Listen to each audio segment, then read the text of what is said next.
There we go. Hello, everybody. What's Welcome going back to on? another Sunday. We appreciate you being here. I see you got some fishing lover. I just met you last night on another fishing channel, and I think fishing lover is your new name. Do your I job can't, first. uh, There and I you go. can't, I can't remember your real name. JD, maybe, perhaps. I don't know. But anyhow, thank you for coming in here, Miss Christy. We see Christy, ya. Hey, Christy. Guggen, Simon, Daddy Google Cut, says he was first, so Christy says she's last. NBL. What's up, NBL? Dutch Daddy. What's up, Daddy Dutch? Watch them fingers, Dutch. What'd he do while trimming comp meats? I thought that was this weekend. Maybe it's next week. Cougars. Guggen. What's up, Guggen? NBL again. Guggen, and bam. Mr. Simon, yes, I can. Thank you, Simon, for the super chat, buddy. You late. Seconds late. I give you that. I had it set for 7:05 because it never fails. We get to talking, and I can never make 7 o'clock. So Yeah. George and I don't get to talk every day during the week. He calls me up, and he's on that Bluetooth, and he's got a cement mixer behind him and a diesel truck that he's sitting into, and the phone is just squelching and screaming in my ear the whole time. I'm like, God, I can't hear half of what he says. And I get quiet. I'm like waiting for him to say something, and he's like, Loverboy, you still there? And I'm like, yeah, I'm still here. My mom says the same thing. I can't hear nothing. What's It's up, loud. Bat? It's a bat. Xander. What's going Whatever on? happened with that window? Xander, that's one of the lives that you were on not too long ago. Something about a window came crashing in as you're getting ready to go to bed, if I remember correctly. Not me. You're not talking about me, right? No, Dark Okay. Lordament. On one of the lives, he had to get off Right. because a window came in or something like that. Lover Dutch. Guggen. What's up, Mike? I see Mike ahead of time. What's going, Mike? So, Mike, So, brother Steven. What's going, Steven. Steven? What's cracking, my brother? Man, I know you got to be under the 80s. I'm betting you are about 72 degrees about now. Maybe. Beautiful. That would be nice weather, though. I wouldn't complain about 70s. This shop is so that we're hot in here right now. Good evening, Jeff Wepner. How are you, buddy? Jeff, I was cleaning out things the other day, and I've got some hats that I was. They're all camo, and I wasn't happy with color and whatever reason, something stitched wrong. But anyhow, I have 3 rejects of your logo. I mean, when I say rejects, don't even have all the wording out on them. Where I just cut the stitching out or stopped it rather. But if you want them 3 hats, you could maybe wear them backwards. I don't know, but anyhow, if you want them, I can send them your way. I keep some hats like that sometimes if I want to run a sample or something, see how something stitches, and I'll throw a reject hat out there on the hoop just to see how the new logo is going to stitch, how it's going to act. Some of them I have to manually move the machine, move the hoop, the hat holder down because the customer's logo is too tall, and I like to keep it underneath that air vent hole. And sometimes I got to move it down towards the steel band just a little bit. But then I'm not sure if it's going to run at that point. But that's what I keep the old hats for, just to run them and make sure the logo's real good. But we got a new line of hats in. We just picked up some more work. Insurance finally paid parents for a new one. Okay.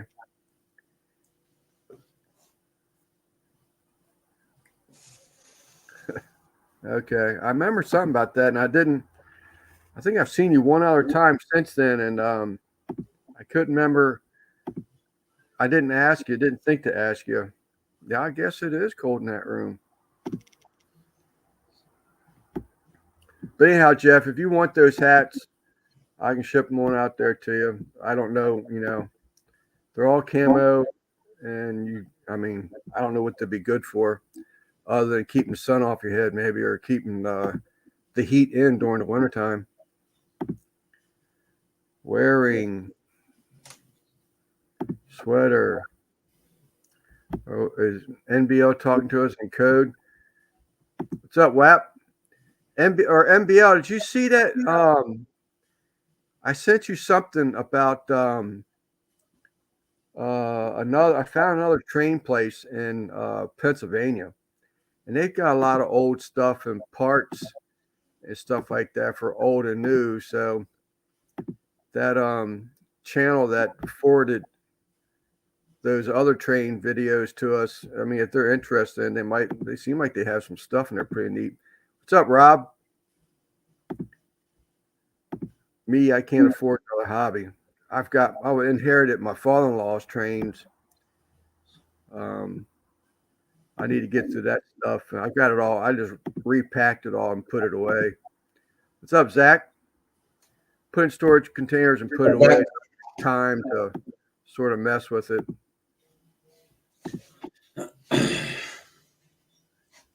I'm starting to get into watching these trains go around and around and around. Dude, some of these guys I did great.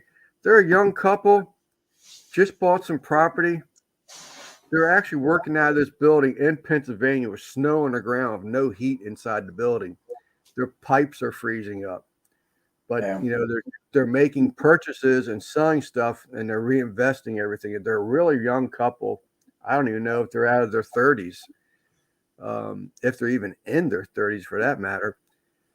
But they're trying to get it off the ground, and they're moving a lot of stuff. They're doing a lot of shipping, but they go live every Thursday night too. Now that I've totally dominated the conversation, George, do you have anything you would like to say? No, sir. I'm listening. I had some bomb-ass menudo this morning, though. Yeah, you did. Look good. Yeah, some menudo. Let me show you guys. Some tacos al pastor. It looked good. I was like ready to chow down, but once you told me what it was, I was like, Bigify real quick. Oh, fuck. So that looks good. Two tacos al pastor. Let me show the other little clip. Al pastor. Yeah, that looks good. It was good, bro. It was a homemade tortilla, and it's pretty good. Let me show another picture real quick. That last one is a menudo, right? Menudo? Yeah. Menudo? And check this one out. My friend made chicken pozole.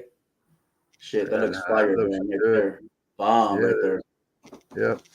So is that one place is that going to be your with the taco and all that? Is that going to be one of your reviews?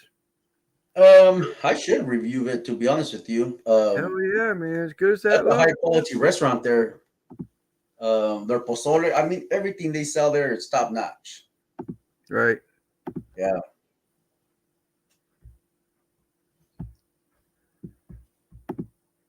Truly. Sup, Zach? Really. Bat, Steven. Man, chat's going. There he is. Mr. Racer himself. Sporting that one of a kind there, Jeff. You'll never see another one of these people. I got the one and only. I like it. But I like its replacement better. So That is, you only did. Oh, I did, well, you already beat me to it. I didn't read your comment. I saw who the comment was from, but yes, you're right. It's the one and only. I saw showed Susan her sweatshirt too earlier, Ricer, and thanked her for being so patient, for waiting for everything between getting it in, ordering it in, and finally getting around stitch. I just finished stitching it about 45 minutes ago. Eso love my menudo. Bomb. Yeah, it was good, man. I tell you what, it looked good enough that I'd want to try it, but you couldn't tell me that it was menudo. If you told me it was menudo, I'm not going to try it. What part grosses you out that you're not for it? It's the stomach, right? That's the stomach lining. Mm-hmm. Just knowing that the stomach. Yeah, and it's sort of kind of stupid because what's pork belly? Or what's bacon, I should say. The belly, the fat. Right. Yeah. So it's like, Lance, you have no argument, dude. You're just being stupid. I don't know, dude. I watched you make it that one time. I was like, ugh. I'll never make it again. It was too much. Took too long. I was like, nope. It's better to buy it for me, anyways. You know. Yeah. We still got the beans, no beans war going on between Guggen and Zach. Yeah. It looked good. Like I say, I would never have thought that was menudo until you told me that. I was like, damn, actually, I thought at one time, I thought there was a little bit of a bowl of ceviche going on there. But when I first saw it. Menudo's good for the hangovers because you got two stomachs working for you. You know what I mean? You got your own and the one you're eating. And that helps with the crudas, with the hangovers. Yeah. Did you see that one? So they've been making tamales for weeks. Finally finished 1,000 of them. 1,000 tamales. Damn. Yeah. Damn. I used to sell tamales, and let me tell you, it's a lot of work. A lot of freaking work, man.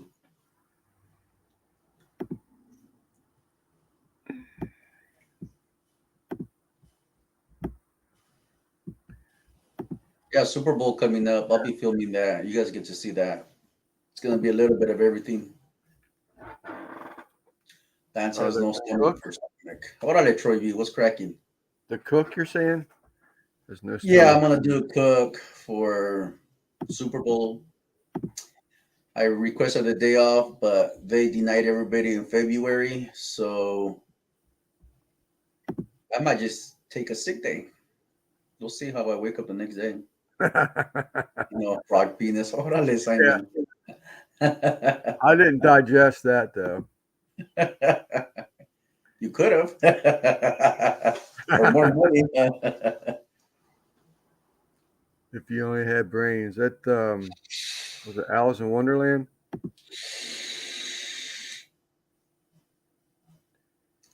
Better looking in funny. What's up, Jeannie? What's up, Jeannie? Man, did Lodeman ever get through all that? I'm sure he did, that mullet. He almost had to, unless he froze it, but good Lord, they were huge. And that I wrote it down. I already did my research on it, but I forgot what it's called now. The roe. That roe was something I had to look that up.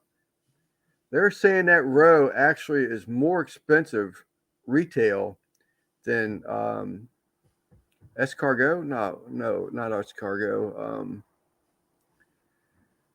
What's the eggs? Balut? No. Daggone it.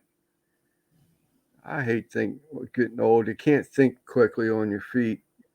Not escargot. Anyhow, the other fancy egg that you can eat. It's supposed to be a delicacy. Somebody says huevos? Caviar? Caviar, that's it. Yeah. That's it. The roe is actually said it got caviar. The roe actually is more expensive retail because of the process that it takes to cure it. Yeah. Than over the caviar. But I had looked that one up. I was like, Man, that thing looks a little weird. Have you ever had caviar, Lance? I have not. I have not. Neither If have I I. did, I didn't know I did. Yeah, same I've here. had chocolate covered grasshoppers. I'm not really comfortable with eating exotic stuff. I'll try it. I wouldn't, 1,000 tamales are rookie numbers. Mhm. Just saying, man. That's That's half a half day's a work day's in work. Texas. Yeah. Me. Drywall knives.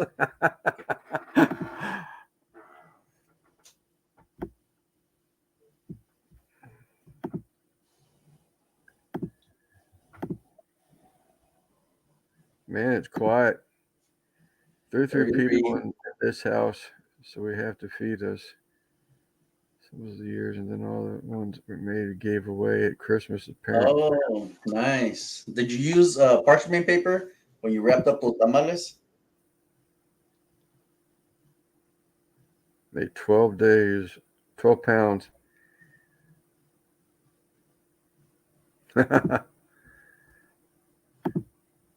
The Ricer made some brats today too. Him and his boys, or at least it was released today. I don't know when they actually made them, but they had a bunch of brats. Actually, I know they weren't made today because I'm just thinking. I think I remember seeing a picture of those spitters or quitters. I guess so, Daddy Dutch. Caviar, caviar, caviar. You were All these, asking, so all everybody these was getting fish eggs. That's it. That's it. that. Fish Shakes. eggs. Semen. Too salty. Yeah, I don't know. I've tried anchovies, just a taste of it. I know there he is right there. What's up, Loderman? What's up, Loaderman? I still have some in the fridge. 4 halves, I think. Man, that cast net he threw out was so many mullet in there that he had to have help to lift it up. And they were huge. Them things were over a foot long.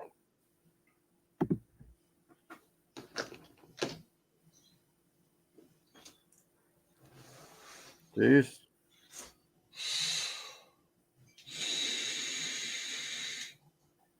The Dutch is all trimmed up, ready to go. So I guess it's probably something I shouldn't show in case you have a competition Like to see pictures. that's watching. Dutch. I'll show it if you want to show it, but the same token, if you don't want people to see it prematurely, then Like beans and just saw chili. breakfast links. Yeah, I like beans and chili for sure. Oh, okay. Breakfast links is what I saw earlier in the week. Yeah, I need to make breakfast links. Um, I am flat out of breakfast links. Although there's a place by me uh, that moved. There is a place that used to always get breakfast links. We were 4 generations of getting breakfast sausage from the same place. Son took the business over. I'm not sure what happened, and he ended up committing suicide. So they closed the doors. So then another place opened up, and thank you, NBL. Another place opened up, doing the same thing, sausages and all that. 175 pounds. Yep. And this man was probably 50 some years old. Boom, just died. Wow. So I was like, geez. So now there's another place in there doing sausage. And I tried it just about 2 weeks ago. And it's pretty daggone good sausage. So I love breakfast sausage, and I'm picky about the breakfast sausage. I don't want too much sage, but I want to taste sage. Um, I want some heat, but I love caviar. That and liver pate. Hey, Guggen was saying something about anchovies on the pizza. You ever had that before? I have not on a pizza. I have tried anchovies before. I tried it on the pizza one time years back. We're doing some job in Moore Park, and Okay. contractors gave us pizza. Hey, shit, man. Yeah, Guggen's right. It's like putting fish bait on your pizza. It was disgusting. Yeah, it's really salty. I love sardines, but I Well, can't eat them. are different, but yeah. So here's Dutch's preparations for his upcoming competition. Oh wow, look at that chicken, how perfectly trimmed that is. Everything's perfectly trimmed. Yep, Damn, dude. all bagged up and waiting for a date. I wonder if he's did videos like this on his channel, preparing his secrets and whatnot. I don't know. That'd be cool. I I don't mean, remember any of them. that'd be cool to see. I know wonton in the freezer. That's the next best project. That's the next project. Man, I tell you what, I've been getting into like oodles and noodles stuff type stuff here lately. Zach, do you want me to bring you a Georgia barbecue rub? We use more than salt and pepper. What's up, Daz? Uncle Steve and Dez. Uncle Steve's in the house. Yes, sir. I haven't caught up to you, Uncle Steve. Sorry. Thank you. Says you're one of those I'm not strange Dez. Scandinavian folk racer. Suppose you like strange fish stuff. I don't know. I mean, that pate and all that, I don't even know if I could eat that because I'm not a liver person either. Oh, heck no, bro. Not me. And herring. Herring is just bony. It's not as salty as a anchovy, correct? I've always heard herring is just a bony fish.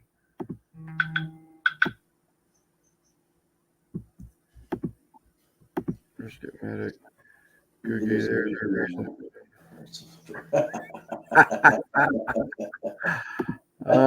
Here we go. That's a good one. I don't know. Mike's in there. He might have something to say about that. He's a Georgia boy, likes to barbecue. Oh, strange fish stuff in your blood. He ordered all that brisket from me.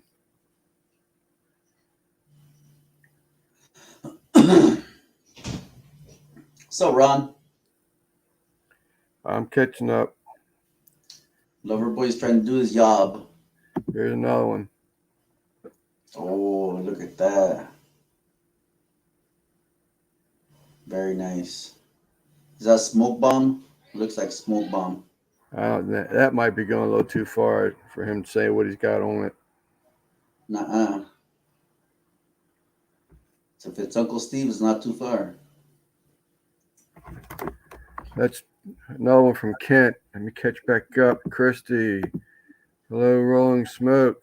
I still haven't seen Uncle Steve. I'm not that far behind. Mr. Brisket.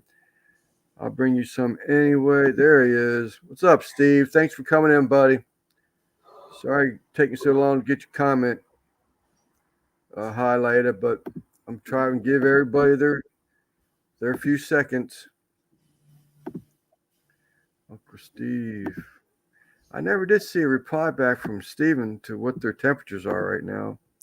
Dude, we're finally starting to warm up. We were a -1 last night. We were 18, felt like -1. But we're 27 currently. Nice. Let's see what we are. And the winds have stopped. Thank God. We're 63. Wow. Can't live closer. I would have to do cameos.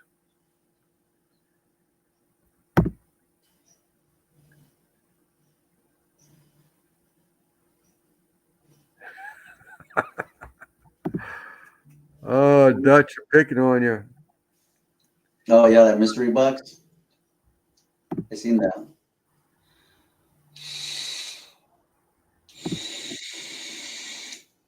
You squeeze a lot of sausage. Oh.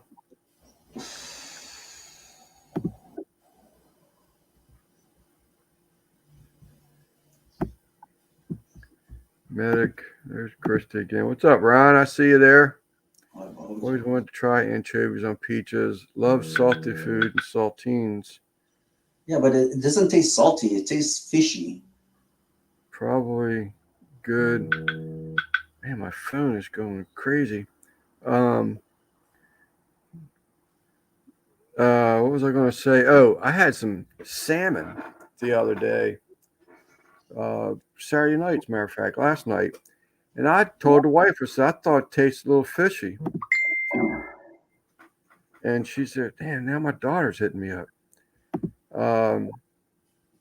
She said that she thinks that it is wild salmon. That if it was farm raised salmon, that it wouldn't have that fishy taste to it. So that's probably true. I said, it makes sense. I said, I'd be honest with you, I just started eating salmon just a year ago. I never tried it. It's when I'm just a simple guy, just give me a perch, a fried perch and a piece of bread and leave me the hell alone, Did you say perch? Perch, yeah. White perch, yellow perch, yeah. Just give me that. And that's what they call me. They call me perch dog. They call you what? Perch dog. That's my last name. Perch dog. I call my daughter Perch Love. He's cooking in the backyard. Oh. Anchovies. What's up, Russ? What's up, Russ? What's up, guys? Man, that tasted good. Anchovies. Are you an anchovy person, Russ? Sometimes. If I put them on pizza, I want just one very sparingly every now and then. Just enough to, just a little, not much. A little bit goes a long way. My dad got me into anchovies years ago. He would not eat a pizza without them, Really? It's an acquired taste for sure. What's up, Jeff?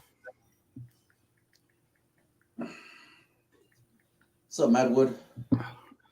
If I get anchovies, I'm sure Randy would barf if he was in here, but if I get anchovies on a pizza, I want green olives on my pizza, any kind of Greek flavors like that, to me, it just pairs really well. It don't go with just any pizza. It really depends. Yeah, I've tried them, and I could probably try. I didn't try them like on a pizza. Well, if you get them, don't get the ones you get at the grocery store that's packed in salt. Get the ones that's packed in olive oil. They're much better. They're not salty.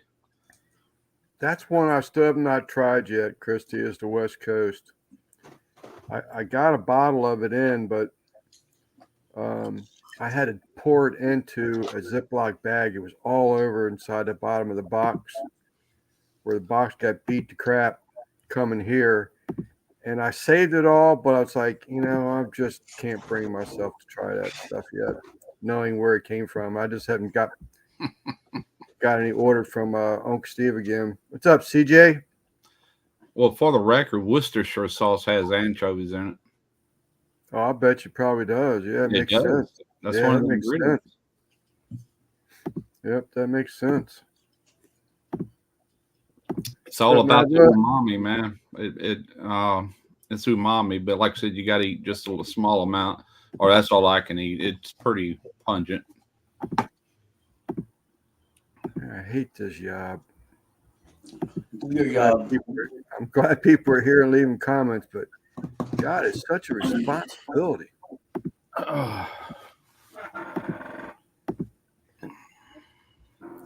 It's cold in this house, man. My wife is a polar bear, I reckon. She likes to keep it cold in here.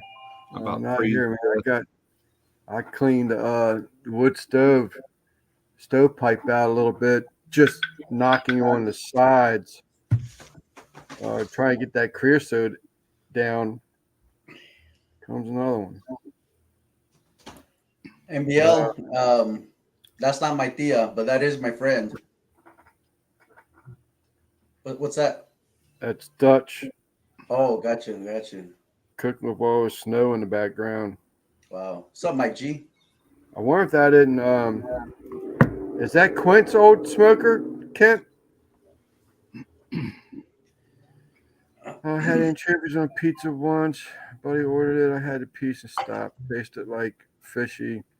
I said I don't mind the fishy. It's just the pungent salt. Most people don't like it. Matter of fact, Pizza Hut carried it for years. You can't even order anchovies on a Pizza Hut pizza no more. Yeah, They just continued that 61. quite a few years. But Marco's Pizza, they do, and I just recently ordered one, and it had anchovies. All right. Yep, and green olives and everything else I like. Oh, I love green olives. I'll eat a black olive, but don't put a jar of green olives in front of me with pimentos. I will polish them off, and that's salty as hell. Yeah, it's got a briny taste to it.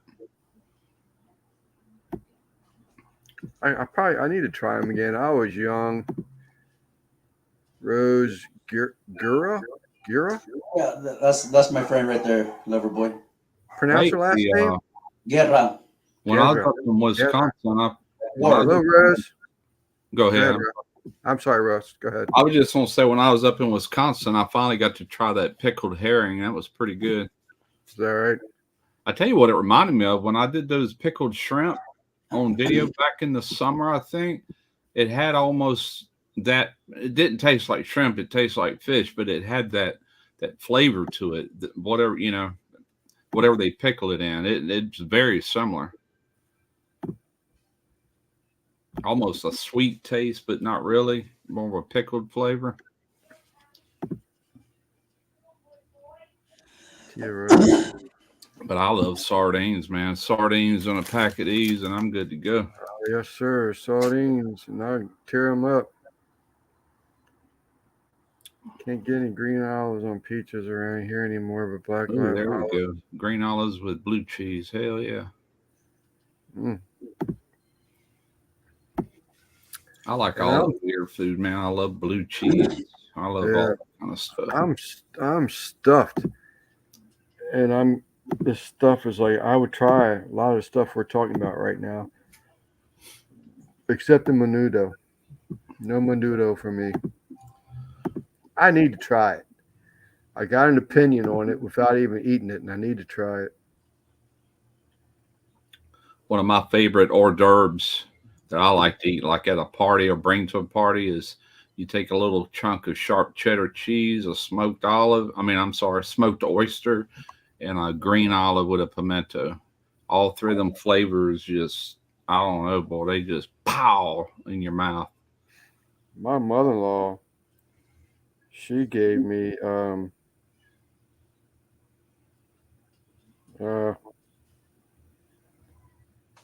dang. My daughter's rubbing it in. Sent me a picture. Pick up by yourself. What is that? Pizza? Crab cake. Ooh, that looks bomb. Big old crab cake. I ate a tin of anchovies and chased them down with pickled jalapenos. He learned a lot that day. I bet. She didn't make them though. That's store bought. Still looks bomb. Still looks good. Yeah. Cuba drunken chef.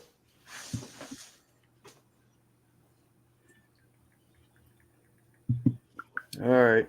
I'm caught up right now. I need to unbigify myself. Barbecue Mike G. I ate a tin of anchovies and chased them down with pickled jalapenos. I guess you did learn a lot that day. I bet you got your doctor on speed dial too.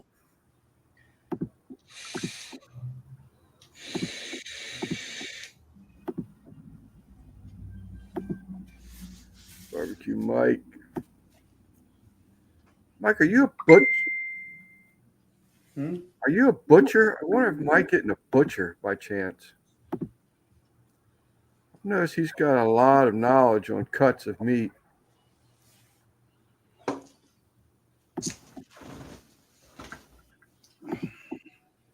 Quince Thin blue line. Okay, I thought it was, but you already had a GMG, so I wasn't sure if that was Quint's or the one you had previously. Thumpy, what's up, Corey?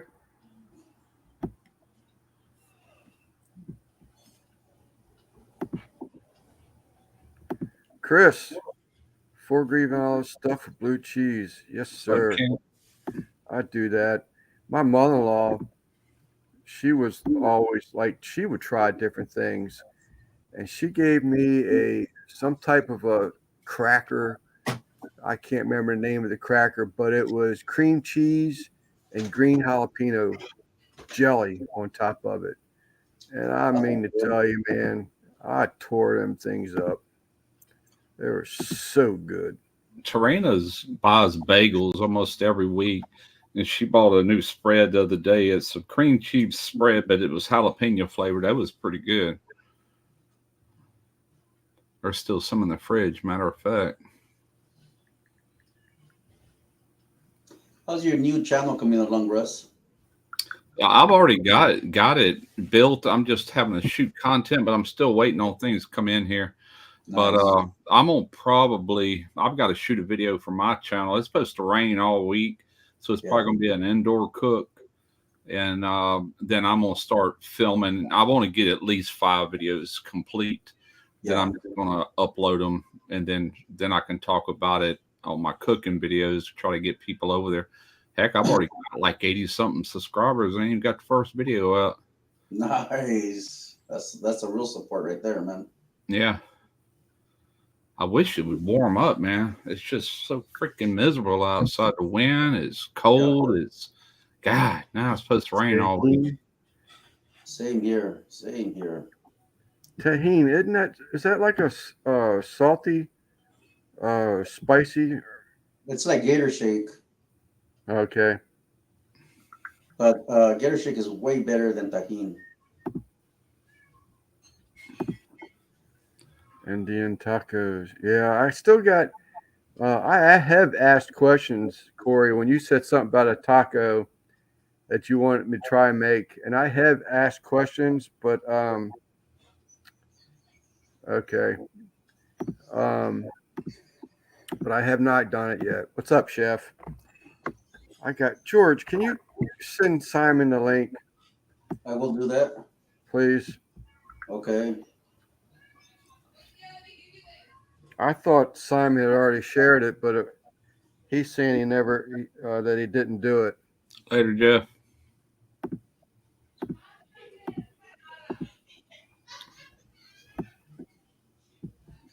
So how's your daughter doing?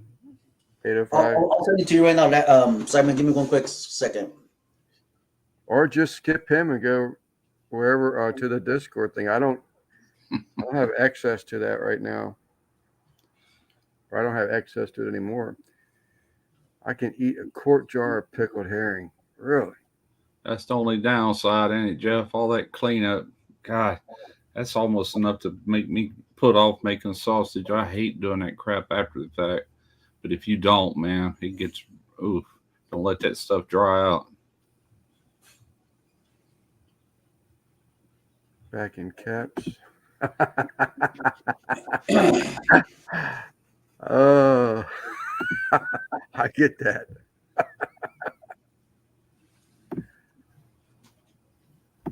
Man, am I caught up? Almost. Chris, AJ. Yeah, I don't have to highlight everybody's comment, but they're here, and it only takes me a second. That's awesome. Moved to into recovery. He was last week.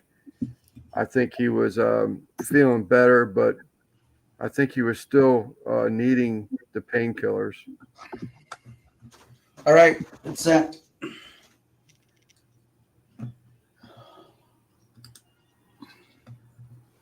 Some popcorn.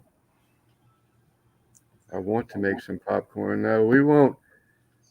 We won't be bashing Mike Hopple on this channel. That man was out. He was out.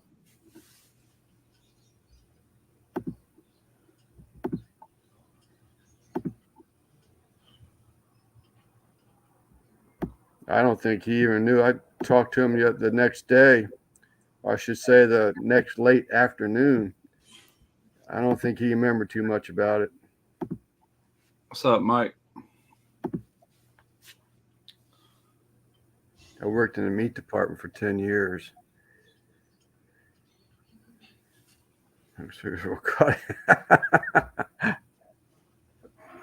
Yeah, those days are long gone.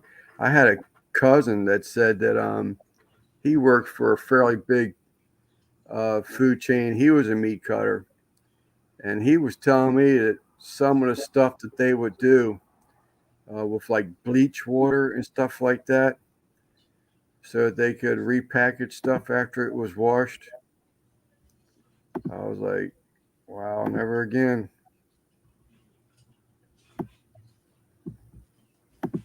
I'll be right back. I gotta grab something to snack on. Yep. Mike, hat. What's up, Mike? So Mike. I don't think he does. Bologna stacks, green olives, and cream cheese. That don't sound bad.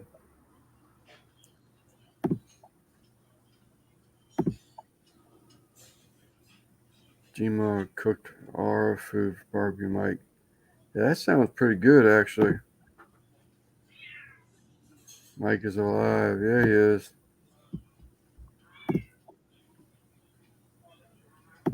I promise you, that man had a big head the next morning.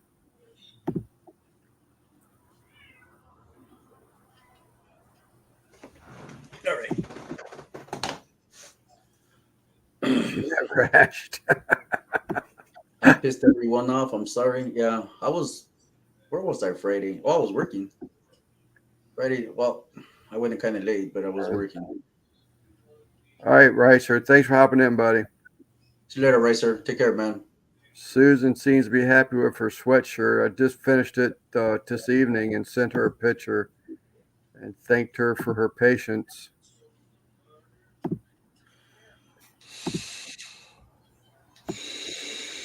Have a good one. Good to see you. Do your trying, man. ¿Verdad que sí, NBL? Man, le falta una nalgada al Get a choice Loverboy. Boston.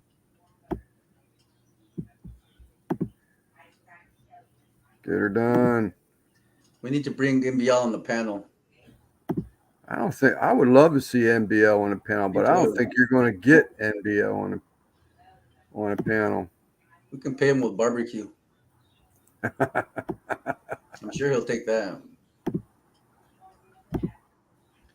What kind of? CJ, say hello to Papa, Chef. what's up? Yes, I seen you there earlier. Forgot to say hi. I'm sorry, George. I forgot to say hi to CJ, Mom and Papa. Okay. Yeah.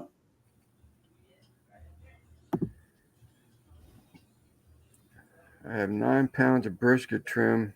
I'm going to make 5 pounds of pork. Sounds good.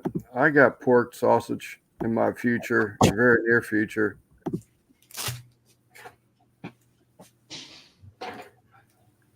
Yeah, I saw it, Mike. I just didn't want to. I wanted to let you get your rest because I know you had to have needed it.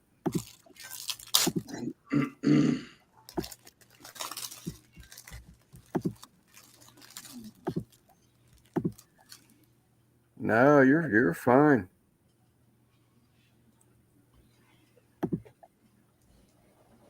I don't even know how you stayed up.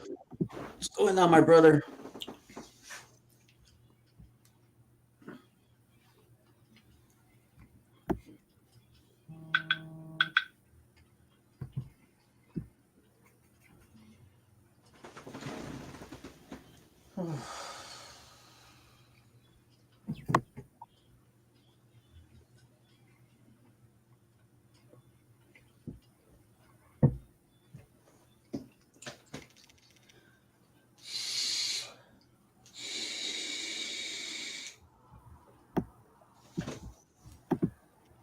Dutch.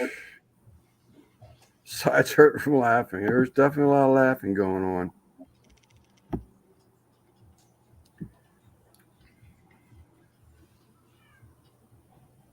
Speaking in Chinese. Too much work, DD. Daddy Dutch made a spicy lasagna tonight. That sounds good. I know you like your hot peppers. Damn. This guy eats scorpions. I have a plastic baggie for his lunch break. First stripper that would turn brown. They never did it, but butchers told me that there was a floor stripper that would turn brown meat pink. Really?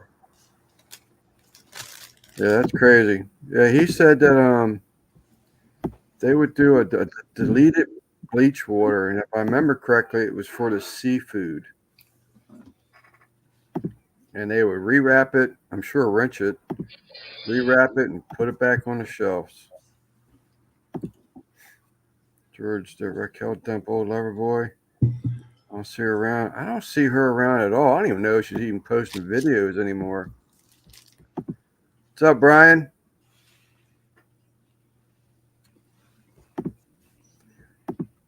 Eight 5. You said you did post that link? Share that link? I did. Okay. Thank you, bro. You're welcome.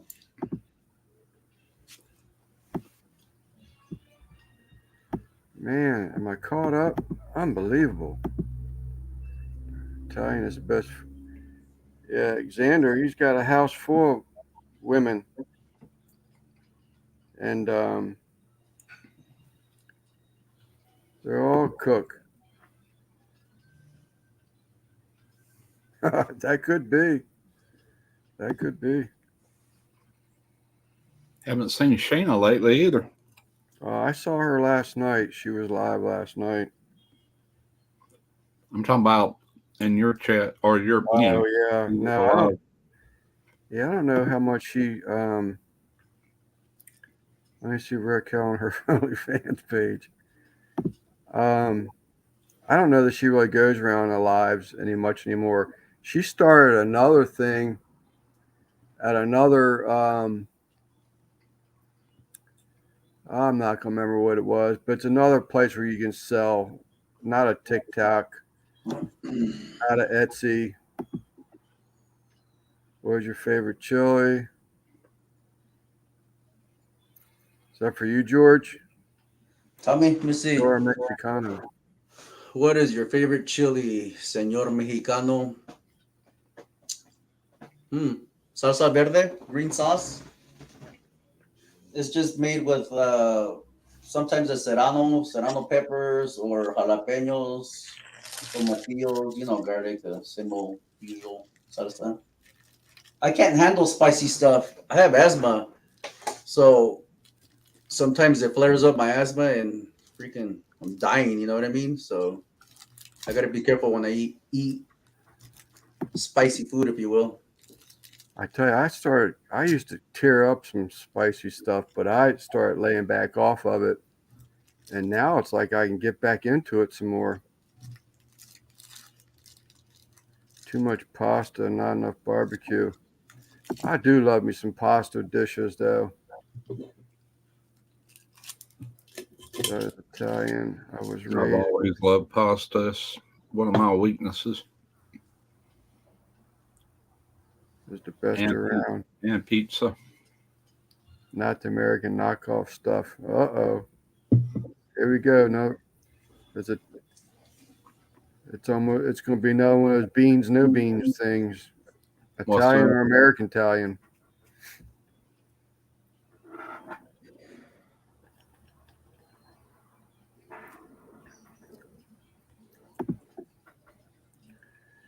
I made more shrimp tonight, sous vide. It turned out way better than before. 2-step fire rub of butter and rice. I'll post a video later. I tell you what, I just recently did that ceviche, trying it for the first time a month ago, whatever it was. And I mean, tell you, that stuff is fabulous. I mean, fabulous. And just for a side note, don't use a little plastic bottle of lemon or lime juice. Get the real stuff out there.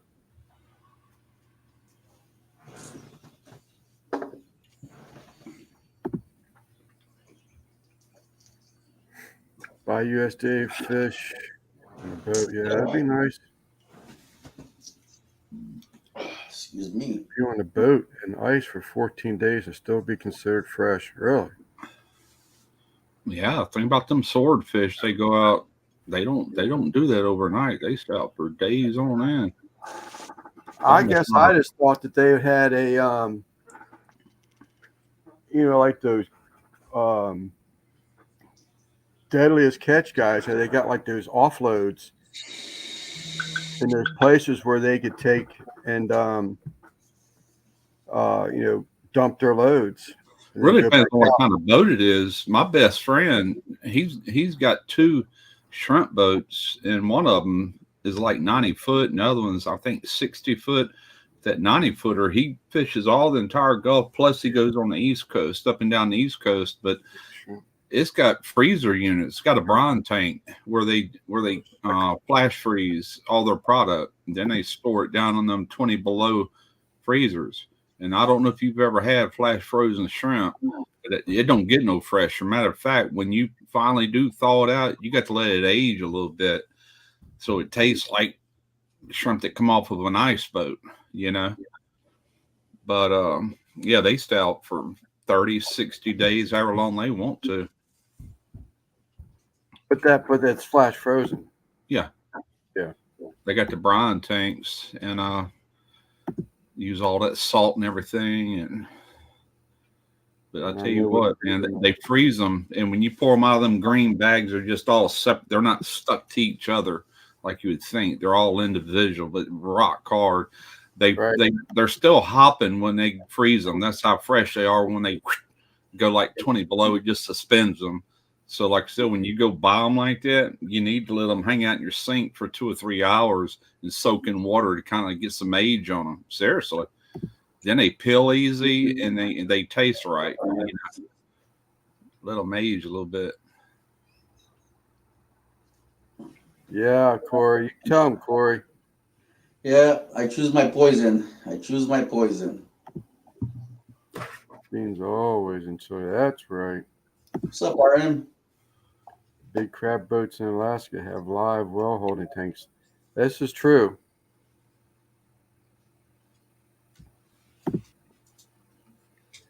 What's up, Mr. Carr?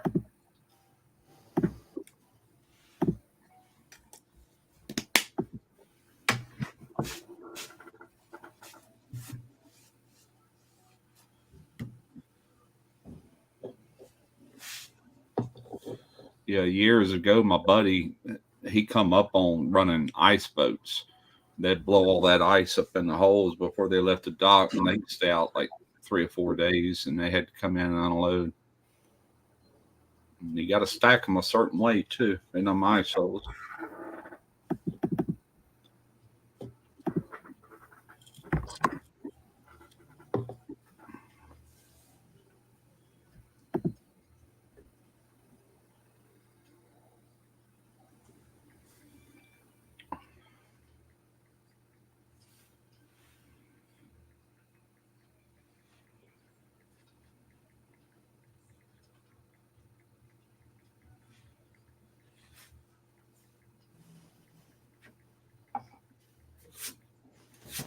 I'm on my phone. Yeah, I'm trying to catch up, Verdi. My daughter's hitting me up. Text. Kent just sent me another picture. That looked good, actually. I've heard of that rub, but I've never tried it. Kinder's.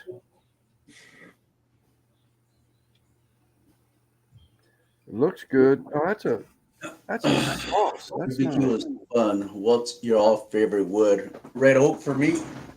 I mean, here in California, we have abundance of red oak. I mean, we can get other woods. Barbecue Outfitters. Oak or pecan. My favorite is like a hickory and pecan mix. or just straight up pecan or straight up hickory. Either way, that they are related woods.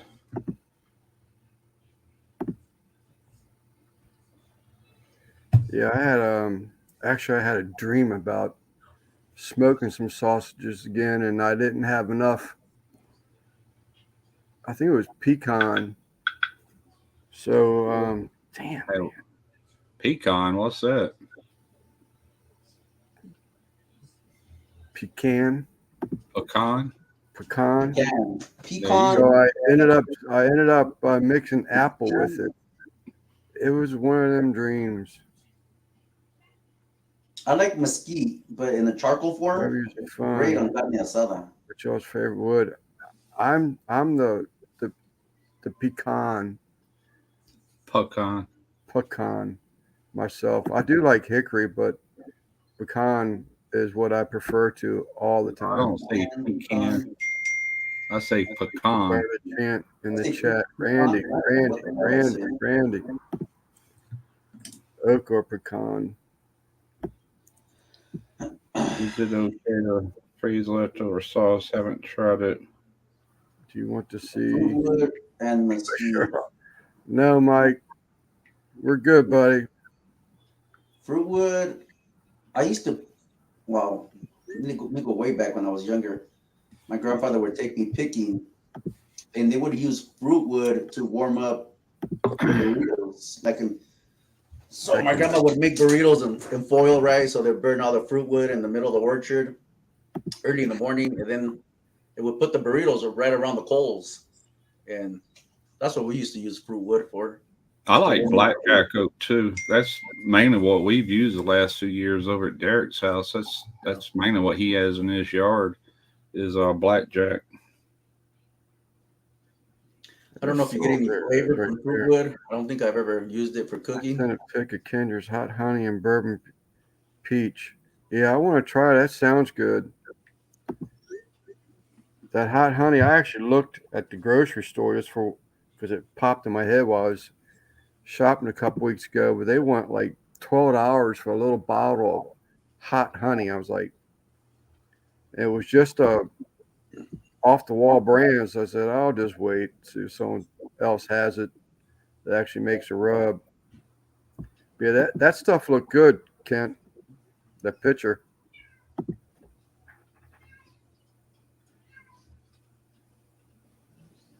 Some gumbo pot pies you made. You know, I've said it before. I've never had gumbo, but sure like to try it though. I'm about to boil some crabs. Should I steam them or boil? Russ should answer that one. I have no idea, man. Your choice. I do both. Yeah. Seasoning, Russ again. He's the champ in that area. Your choice. If I'm boiling, I use the Cajun season. If I'm steaming, I use that JO number 2, like they use in Maryland. Yeah. Or I have steamed crabs using Cajun seasoning. Yeah, my daughter, she's been asking for 2 years since I have my channel, so maybe I'll make it this year. Make a shrimp boiled. I don't know, we'll see what concoction I can think of. My first time. Man. I used to think Maryland put Old Bay in their steamed crab. Boy, did I get corrected when I come out with that video that there's probably 2,000 comments on that video. They don't use Old Bay. They use JO number 2. I've never heard of JO number 2 in my life. But I did say in the video, I'm sure they got other things they use, kind of like we do. Yeah. Used to be around here, Zatarans was the only brand of any kind of like Cajun or crab boil. You know, now there's tons of them. I've always I've got JoJo, but I can't get it as easily. I used to get it by I think it was a 6-pound box, and I just don't get it like that anymore. I just don't use it that much. Yeah, I still got a container around here somewhere that I still haven't used. but I use Old Bay. I like Old Bay. I do too. I love the flavor of Old Bay. You know. Now you I do have to throw. I would recommend putting some kosher salt in there. Damn, Yeah. that sounds fun. I made meatloaf tonight. 3 pounds of burger, Italian onions, mushrooms, garlic, eggs, Uncle Steve's SPG, sour cream, chive, mashed potatoes, and peas. Damn. To You see me, that? Making my mouth water, bro. when it comes to season, nothing's written in stone. That's up to the person eating it. You know what I'm That's saying? right. I don't care what the majority does. You know. You know, I looked in my grandma's pantry, and they have Old Bay in there, and I've never tried Old Bay, but I'm so curious to test it out. If you Is got Zatarain's, use that. yeah, Russ is a fan Yeah. of Zatarain's smoky Or ranch. shrimp oil and all I like that. Zatarain's too, but I've never used it for steaming crabs. You could. I actually did some steamed shrimp one time years ago. I think I took that video down, but I think it's on that Smoky Shorts channel I started a couple years ago that I just abandoned. But anyway, I think Zatarain's on all that. I layered my shrimp in there, you know, and coated them as I went. They were good. It'd be good on crab too. You haven't had. I'm actually surprised that Thumpaholic Corey said ooh to meatloaf. I figured he'd be a meatloaf eater.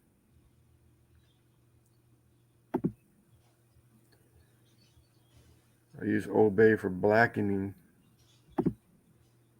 I made good deer loaf once.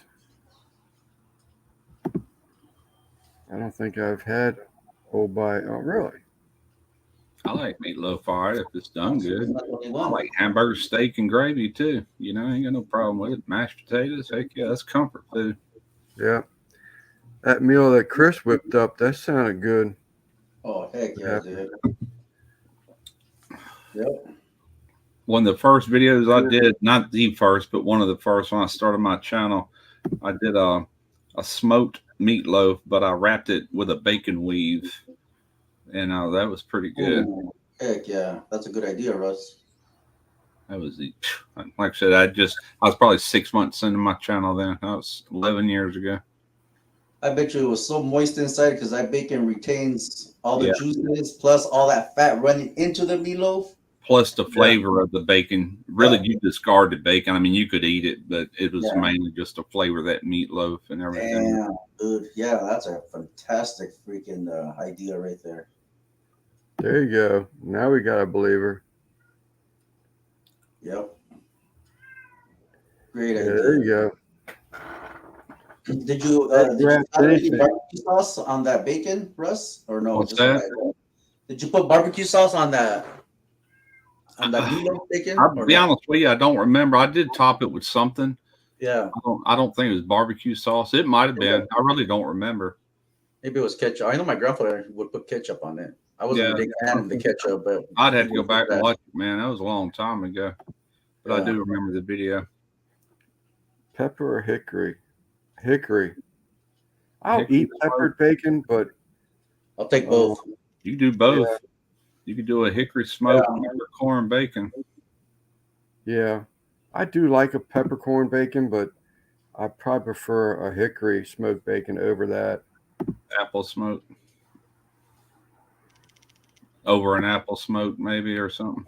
I'm sorry. I'd rather have a hickory smoked over a peppercorn, but I will eat peppercorn bacon. Well, even peppercorn bacon is usually smoked with some sort of smoke with, you know, Yeah. my point. Kitty meow. Oh, I did hear a cat.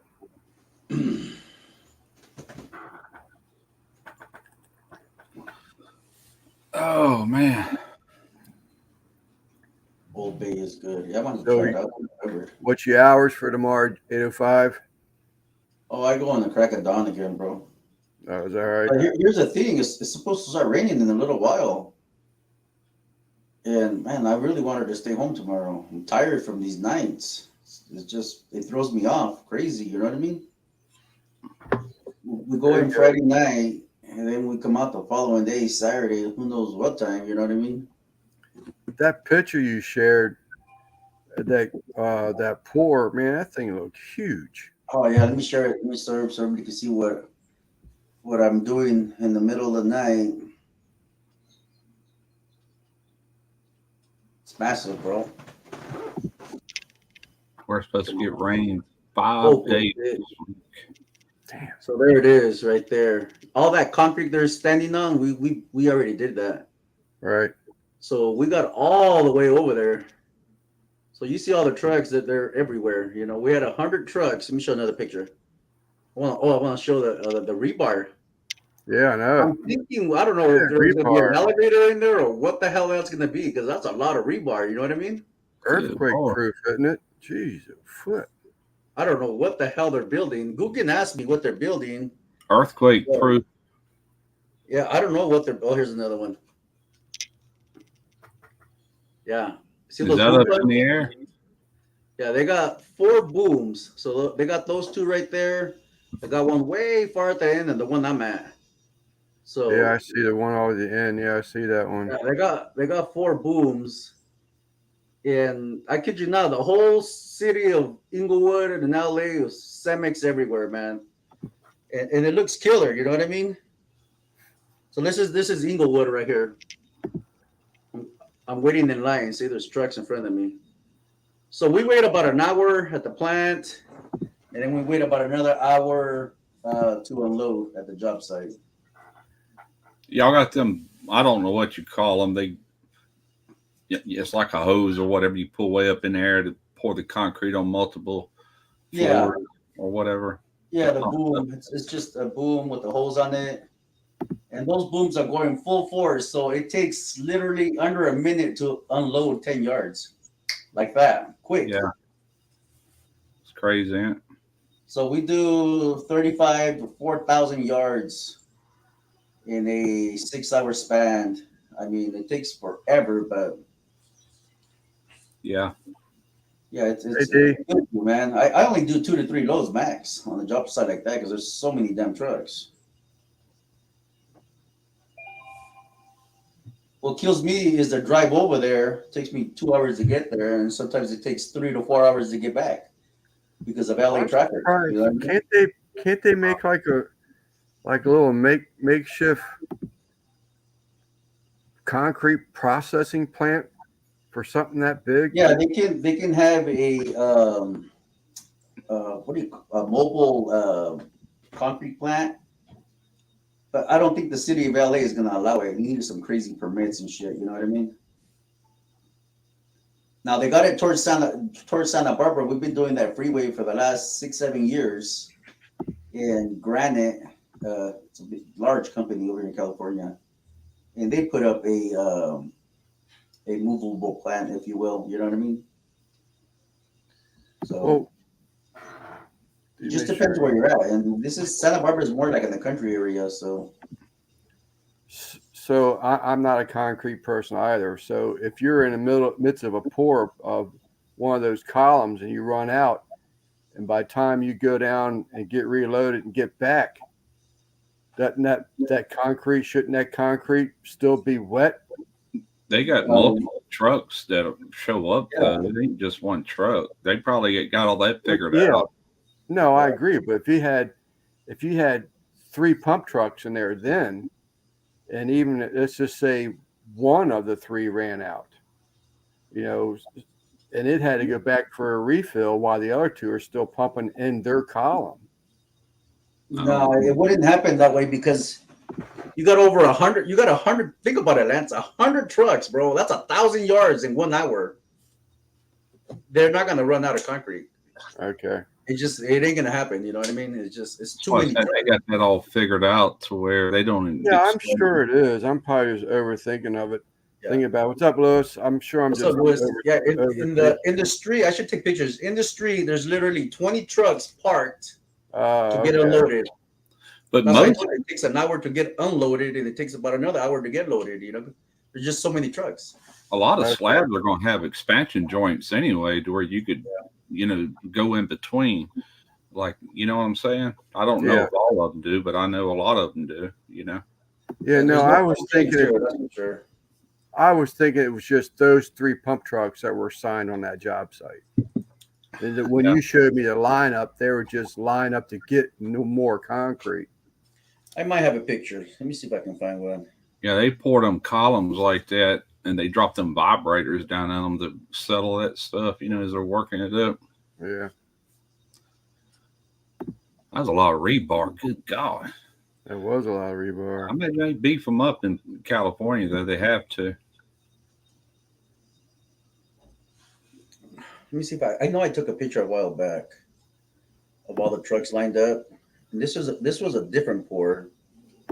Oh, I gotta show you this, man. I seen this. So check this out real quick. I seen this guy get hit on Hollywood Boulevard. Oh, crap. So the guy in the truck ran the red light. The guy in the bike, it was his turn to go. And he did not see the truck. He ran right into the truck, dude. And it freaking flipped him like crazy, dude. And I was like, oh, shit. He's all right. Huh? No, he was okay. I felt bad. I took out my phone instead of helping them, but take a picture, I was like, shit, man, I should have helped that guy, YouTube video. It happened too quick for me to do a YouTube video, you know what I mean? But were you the one who showed me the picture of a guy that he hit some lady on the sidewalk or something of the dump truck? He showed me a picture. I was like, yeah, one of our drivers ran over some guy on the bike. I never found out if it was what do you call it? The driver's fault or the biker's fault. I was walking out of the shipyard one time, and at certain hours of the day, they had this cable that they would stretch across this road where the motorcycle was parked. And it also came around, made like a turn to go back out the way you came in, just a loop. And they would rope that off at times with a steel cable. And this one guy, man, he's coming in one day on his motorcycle wearing his helmet. And I don't know how he didn't see that cable. They got flags on it and everything. Yeah. He hit that cable, hit him right here, cut him for a flip. Bike went sliding forward. I thought it killed him at first, but he finally got up and shook it off. Like, God. No shit. He shook it off. I thought for sure he did not see that cable, dude. Damn. Yeah, that's crazy. Oh, you know what? I don't have it in that. Let me find it over here. I might have it here. So I know you were talking about your new channel earlier, Russ. When do you have your first video out? You just don't have it ready yet because your cooked video is coming out. Yeah, I want to get it probably, I don't know, but I meant at least a few videos done. Banked them. I want to get already made that way I can kind of just upload them at one time. And nobody's going to know about it until I kind of throw it, other than the people that's already subbed. And then, just kind of grow it from there, just like I had to do this channel. But, I just got to get some content out. I've been ordering all kind of stuff, man. I've already got some ideas, and actually there's a couple of them I could do tomorrow, and I'm just waiting for it to warm up a little bit because some of it's going to be out in my garage. I got this in today, and just an idea, just my air handler is a gas furnace.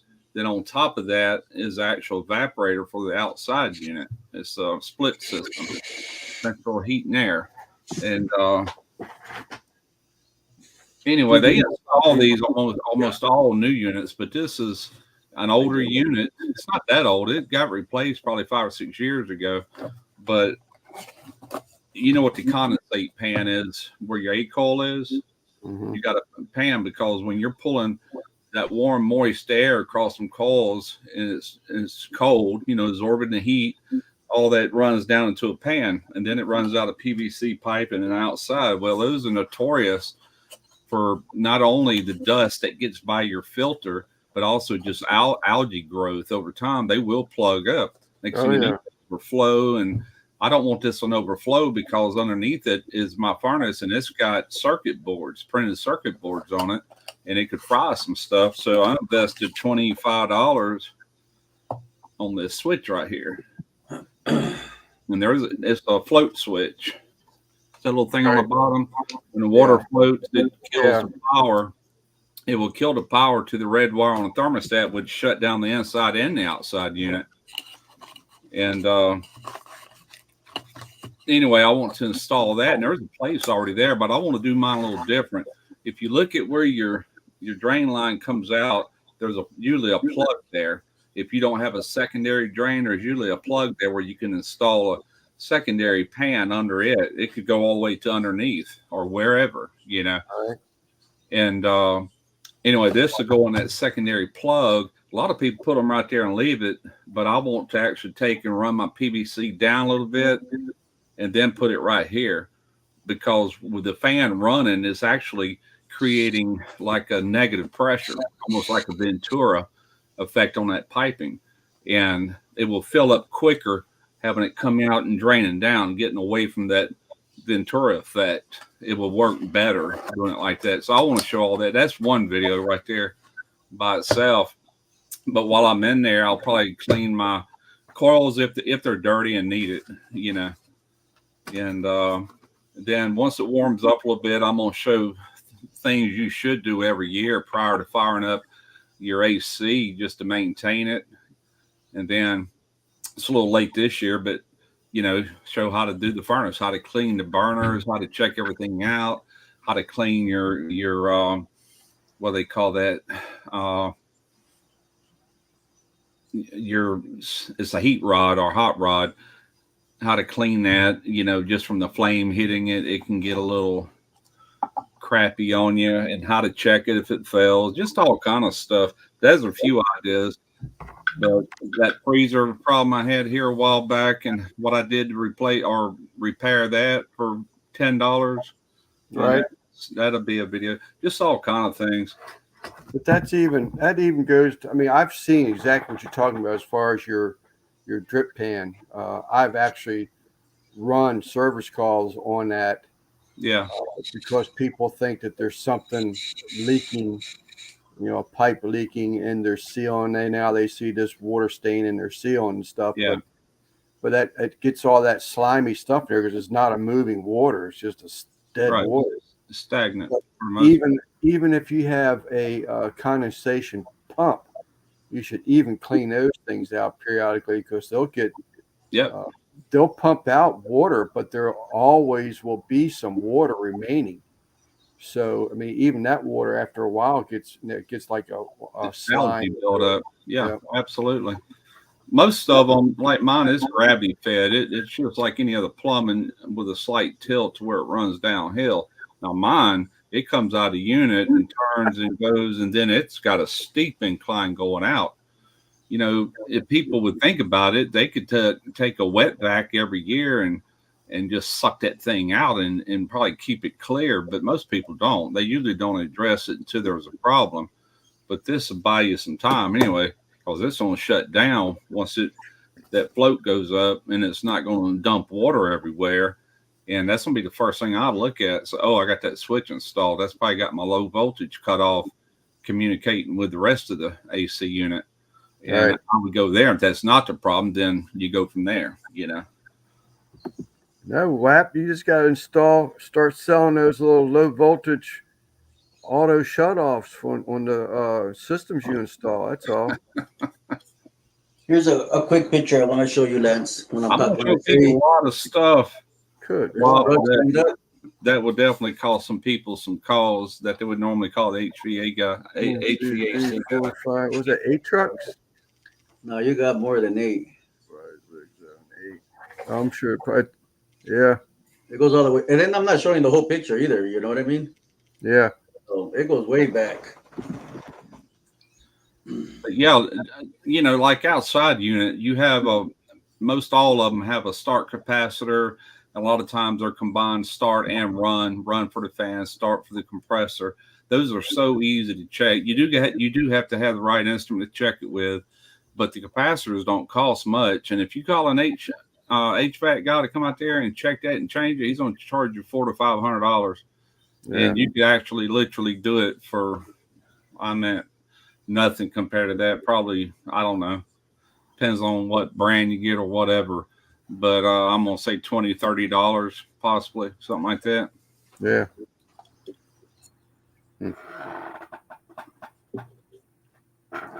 I'm excited to see it. I'm curious to see all the different type of projects you're going to get into. Yeah, that's kind of like my son Chad. He wants me to come over there and do some. Matter of fact, I text him a picture of that. And when he first bought that house, he called me one day. He says, "Man, I got water all in my damn house." You know, it was hot. If you remember, he moved in May. I think it was in June. He called. I said, "Where's it coming from?" He goes, "It looks like it's coming around AC." I said, "It sounds like your condensate drain stopped up."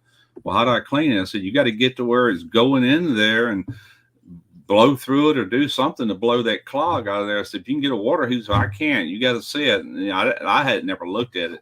So I said, "Well, you might have to cut the pipe. It's just PVC. Go get you some glue and stuff. Maybe put a coupling to where you can get to it easier next time. Not a coupling, but a oh shit, I can't even think right now, man. What did you say earlier, Lance? It's getting old, sucks, whatever." Well, what I find is that it's just hard to, when you want to spit something out, and it's like it's on your mind. Yeah, you know what it is. You just can't think of it. You just can't put it to A union where you can okay. take it apart anytime you want to, you know. But if you just relax and slow down, it comes to you. But yeah, if you try to spit it out, it ain't happening. But anyway, I thought of him today, and yeah, it could easily cost $400 or maybe more. I don't know. But I called him today. I said, "You need to put this on your air conditioner, you know." And he goes, "Yeah, I'll look into it." I said, "It ain't $25, man. Order it. I'll come screw it in and hook it to your low voltage wires, and you're up and running, you know." Yeah. I said, it had every room in the house, about that much water, you know. He had left to go up to Philadelphia and come back to that, let that AC running. I'm like, you won't have to worry about that no more. Later, George.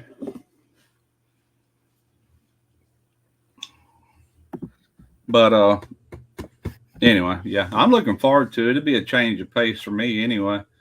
And plus, things I've been putting off doing, I'll get them fixed, you know, around here. I like that wall thing you were talking about doing. I don't want to go too deep into it because it's that what? You were talking about a wall that you talked about. Oh, yeah. Just a mock-up thing for potential problems, or let's say you want to add a three-way switch or whatever, you know.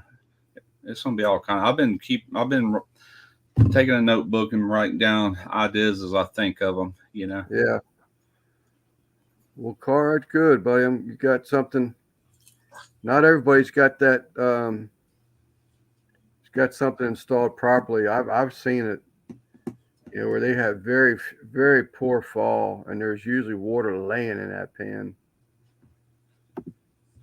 Yeah, my dad had a unit that was up in the attic. He called me one time, this years ago, back when I used to do this kind of stuff for a living. And he goes, "Hey, I got water coming through my ceiling. Can you come over here and see what's going on in the attic?" And I went up there, and rats had chewed through his condensate line and to that PVC. And it was actually coming out where they had chewed holes into it, which kind of surprised me because they usually can't chew through stuff like that. But I guess they could smell that water in there or something. I don't know. I don't know what the deal was, but I had a guy tell me, and I don't know if it's true or not, but I guess they're trying to use some of like waste vegetable oil, French fry oil, whatever, and they're actually using it into some of the like wire housings, maybe even in PVC. I don't know, since you said that, but I've heard like wire housing and stuff like that. It's got some type of a recycled oil in it, and it's usually a food oil. And they're saying that they're actually seeing an uptick in mice chewing wires because of that. Makes sense. Yeah. Makes a lot of sense. But yeah, I had to go out there a couple of times. He could have used one of them switches back when he was alive. But the last time I remember doing it, I just took a garden hose up there and I could see the inlet to it. And I just had somebody turn on the water when I told him. I flushed water through it and it pushed everything out through his drain. You know, it cleared him right up. Best way, though, is like with a wet vac. Get in there and clean that pan real good and suck everything out you can. Yeah. They make tablets you can put in there that's, I guess it's like a chlorine tablet. I never was a fan of that because that can also like prematurely rust out that pan if it's made out of like galvanized or something. Yeah. You know? I agree, Wap. I don't like a furnace in the attic. We did an addition on a house, and the addition had its own central air, and it was in the attic. And my HVAC guy got called back several times because it was just the attic space was just stinking hot. It got sun all day long, and that unit just was always running. And when it was running, the air never got that cool, because it was in that hot ass attic.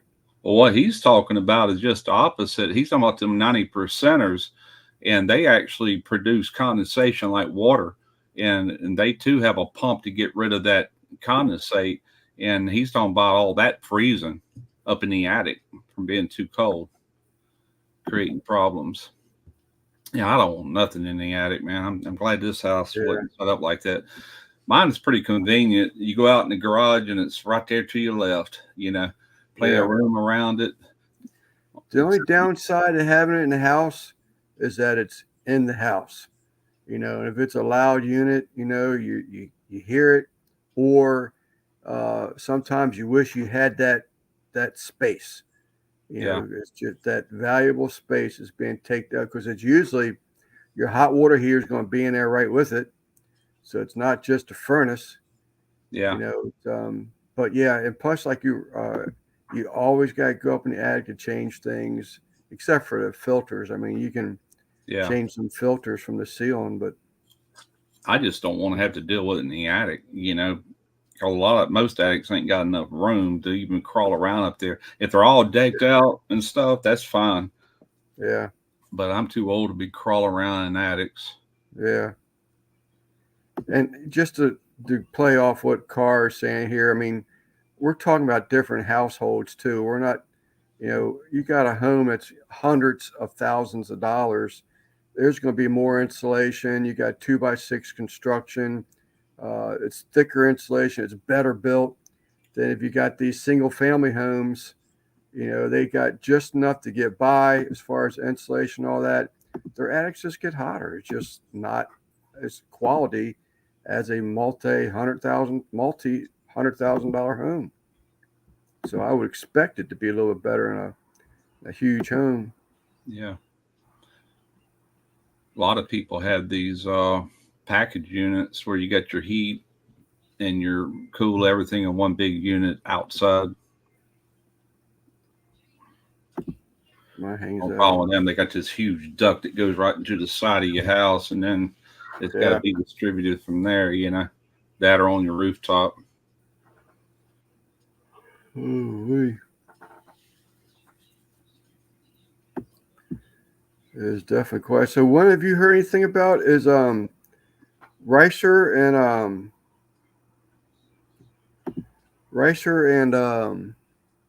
Baby Back? Are they still talking about it live periodically, or? I think I hadn't really talked to him much about that. I don't even think about it. I'm just trying to think of questions right now to keep the conversation going. So what about Mike at Everyday? Were you shocked by that, or I know he's one of those ones where y'all were? I wasn't shocked. Private chat. Yeah, you have your private chat. Shocked. He's pretty much over it, Yeah.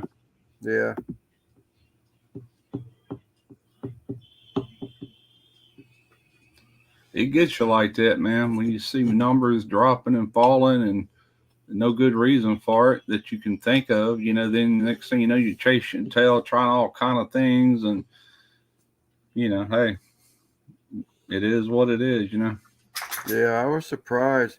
And then I right. was in You're right. Well, that's what I have is an 80% furnace, no condensation. Okay, I never even heard of that. It's the newer type. It's nothing like the old furnaces back in the old days. These have an inducer fan that there's like 7 sequences when a furnace starts off. First, your thermostat calls for heat, then your inducer fan comes on, then you got this little pressure switch that's actually senses whether or not the motor's turning for the inducer fan. Then once it closes, it'll set the igniter off. The igniter lights the flame. The burners turn on, and I'm talking about a gas furnace.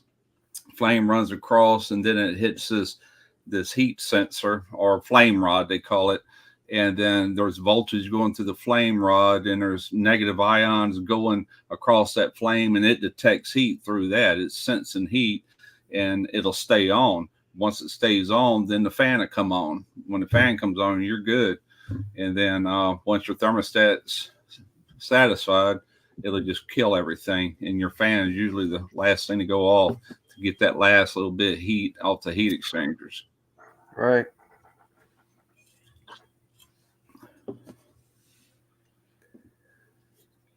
So we're back. We went to HVAC.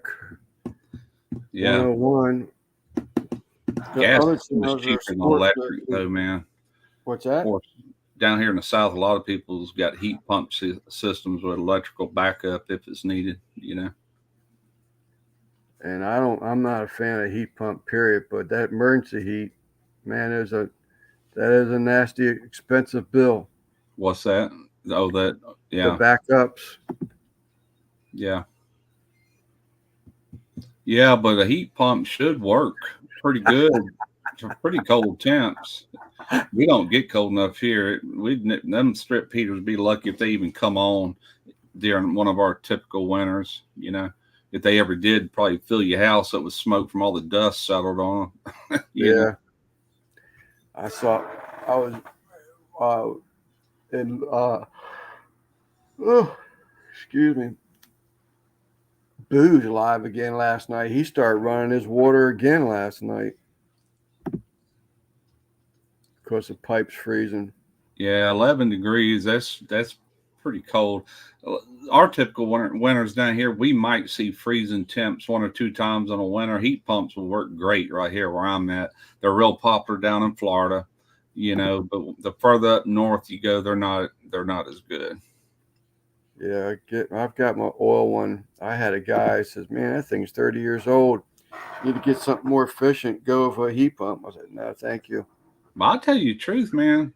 My highest gas bill ever since we've been here has not even went over $40. Normally it's like 30 to 35 this time of the year, and we've yet to have a very expensive gas bill. We got gas water heater, gas stove, and gas furnace. You know, I think in some places natural gas is really expensive, but it's not here. Never has been. Knock on wood. The gas heat feels good too. Is that right? Yeah, I've got to think about gas. I just here comes the jokes. I'm just afraid of gas, like gas stove and all that. I know it's supposed to be more efficient and everything else, but man, I'm that person. I'm just a paranoid person about stuff. You know, the unseen things. Yeah. You know, when that pilot light goes out and it's just pumping, you know, gas into things. Well, I'm sure there's probably some type of safeties on them now. That gas valve is the type you're talking about. My water heater still works on that. It's the old thermocouple where you have to light the pilot. It hits a thermocouple, which creates millivolts, which tells the gas valve to let that gas stay on for that pilot light. You know, if that flame goes out, it kills the voltage running to your gas valve. It cuts it off. But with that said, I guess there is a possibility that it could malfunction. I don't know of that ever happening, but I'm sure it could.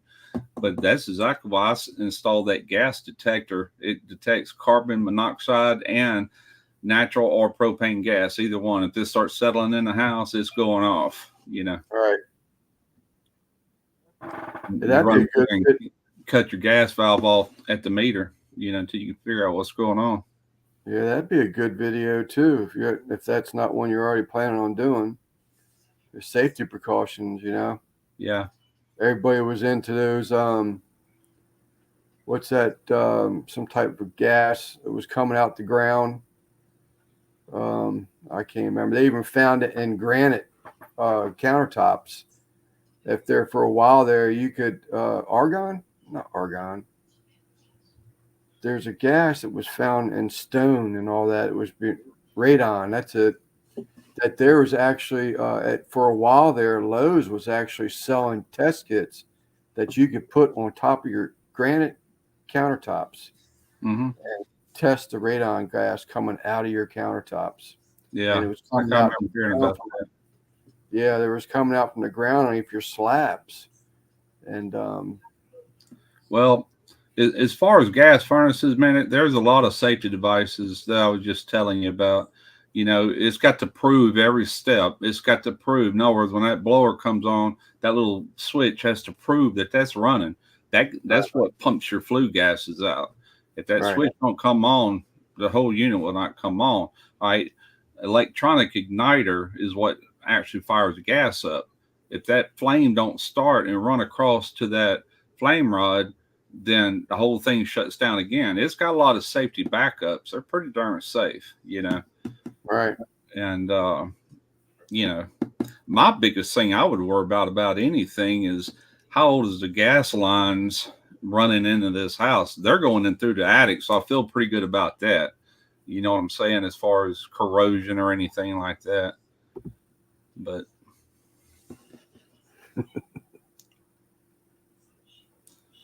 yeah, natural gas, they put that smell in there just so you can detect it. Yeah, I have heard that before. No, it's true. Yeah, Yeah, I've heard that before. that's added to it.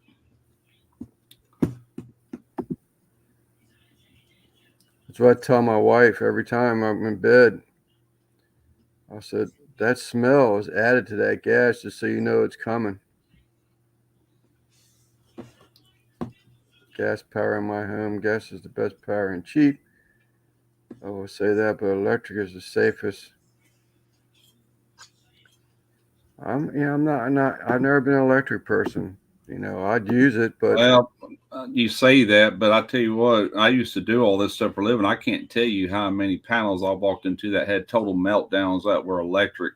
I'm talking about the wiring and big fire potential there, you know. over 20 years before the computer started having issues, we had to replace it because of the dirt in this area. The computer chips, the whole thing. Propane and pellet stoves. You'll make it stop, I promise you. Heck, Derek was trying, and I bet they've been freezing. He's been running down space heaters in that house. The house is piped for gas, and he had a company come out to look at his furnace. He said, "Yeah, man, everything looks good." He goes, "You get your gas hooked back up, you know." Anyway, he called the gas utility company, and they're wanting to charge him this outrageous amount to come out there. They said all the piping he's replacing for, you know, put a gas meter there and everything. And they're wanting to charge him. I'm like, charge you? I said, that's like the electric company charging me for a telephone pole out here. I said, that's their responsibility to get it to your house. You pay for usage. That's what Right. I thought. I said, well, damn. So he's getting a propane tank. He talked to Blossman. They're going to come and convert his furnace over to propane, change the jets on it. And he's going to run off propane, fill it up once a year, you know, through the winter months. It's just going to be for his heat. That's crazy. Just trying to get into your pocket some more.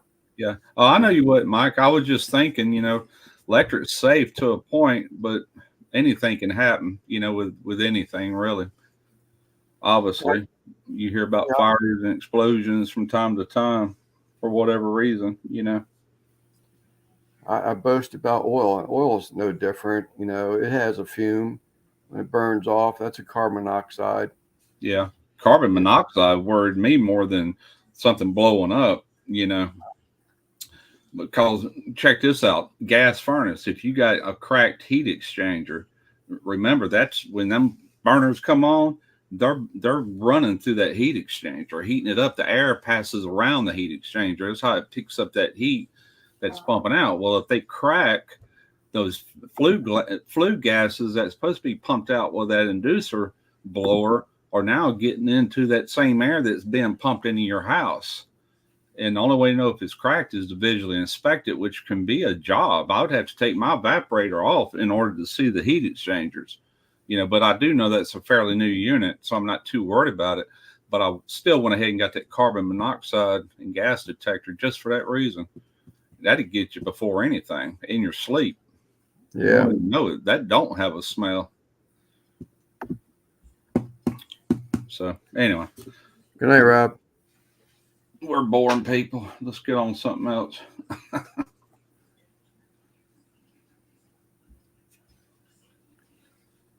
I did find some pork belly local. I couldn't believe it. Pork belly? Yeah, it must have been a fluke. They were small, but I'm all right with that. I need to go back up there. It's actually on sale too. I missed a daggone sale. I'm a baby bag person. I missed a sale on baby bags at $2.99 a pound, and now they're up to $4.99 a pound.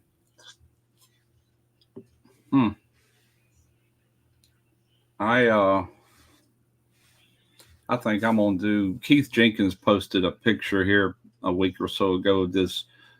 They call it Rougarou beef po. Let's see, roast beef po' boy. New Orleans is famous for like their roast beef, and he kind of put that spin using his sauce. I think I'm gonna replicate that this week indoors. Right. I wouldn't mind smoking it, but he said his wasn't smoked, and typically New Orleans style roast beef po' boys are not smoked. And I've done a video on that before, but yeah. I think I'm gonna do this and just cook it in the oven. I've been seeing probably do a dressed and press with that press I got. Yeah, I have seen that apparently, and I don't know if it's been out for a while or it's just becoming really popular, but the Wendy's chili. Apparently, you can get it in the grocery store in a can now. Really? Yep. And I've been seeing some comparisons lately of the store-bought cup bowl, whatever, from Wendy's versus the canned chili from Wendy's. And so far, hands down, it's the chili that you buy from Wendy's is hands down better than the canned Wendy's chili. That makes sense. That's kind of. I haven't seen them all yet, but my wife's even started watching them. I like Wendy's chili, man. Oh, I love Wendy's chili. I can get into some Wendy's chili. Even they know to put beans in chili. That was for what you call it if he's still in here. Yeah, I think he's Brisket Medic. Yeah, I think he's been gone for a little while now. Beans is in Wendy's chili. Has beans in it. Yes, it does. My shrimp or sauce, but it's already hot. I convert my black sand also. Yeah, I talked to Keith today to ask him how he did it, and he takes one of his rubs, and I can't remember. I'll remember when I see it. And he mixes it with mayo, and he spreads that on the sandwich. And it's dressed with lettuce, tomato, and pickle, just like any other New Orleans po' boy. And then the meat is pulled, shredded, and mixed with that Rougarou barbecue sauce he's got. Is that right? He just puts it on the New Orleans French bread that we can get here. I said, I'm going to press mine. I want it pressed, kind of like a Cuban. Mm-hmm. That's a popular thing right here where I live. Pressed po' boys, man, love them. Yeah, I love that little sandwich press, man. I've been using the hell out of that thing. I even use it when I shouldn't be using it just because it sounds good. Something about a warm sandwich. I'd take a warm sandwich over a cold sandwich any day. Yeah. Even a tuna salad. Man, give me a warm tuna salad sandwich. Mm-hmm. We went yesterday. There's a Mexican restaurant. Swear to God, it's like an eighth of a mile. It's just, we pull out of the driveway, turn the street, cross the street, and it's right there. It's just that close, and we've never eaten there. Oh, we got our favorites that we always go to. Tarina got off work, and she goes, I'm in the mood for Mexican. I said, me too. I'm always in the mood for Mexican. And she goes, well, where you want to go? And I said, what about the one right across the street there? She goes, El Rinco, I think's the name of it. I said, yeah, whatever. And so we went in there. Man, I'm glad we did. That stuff was freaking delicious. I'm like, holy crap, that's been right up under us all this time. I said, we're coming back, no doubt. Real good service. Heck yeah. And be that close to you. Yeah, I mean, I could walk there every day and eat. It's just that close, you know. That would get pricey, but yeah. Oh yeah, I would never do it. We eat Mexican probably once a month. We don't wear nothing out too much. And there's another place just right down the road. You got to drive there. It's probably a mile and a half, but it's called CJ's, and we went and ate there the last time about 2 weeks ago. We've gotten on this kick every time she gets a payday, which is every other week. She wants to go eat somewhere. So we went to CJ's, and I had a shrimp po' boy, and I don't remember what she had, but it was real good.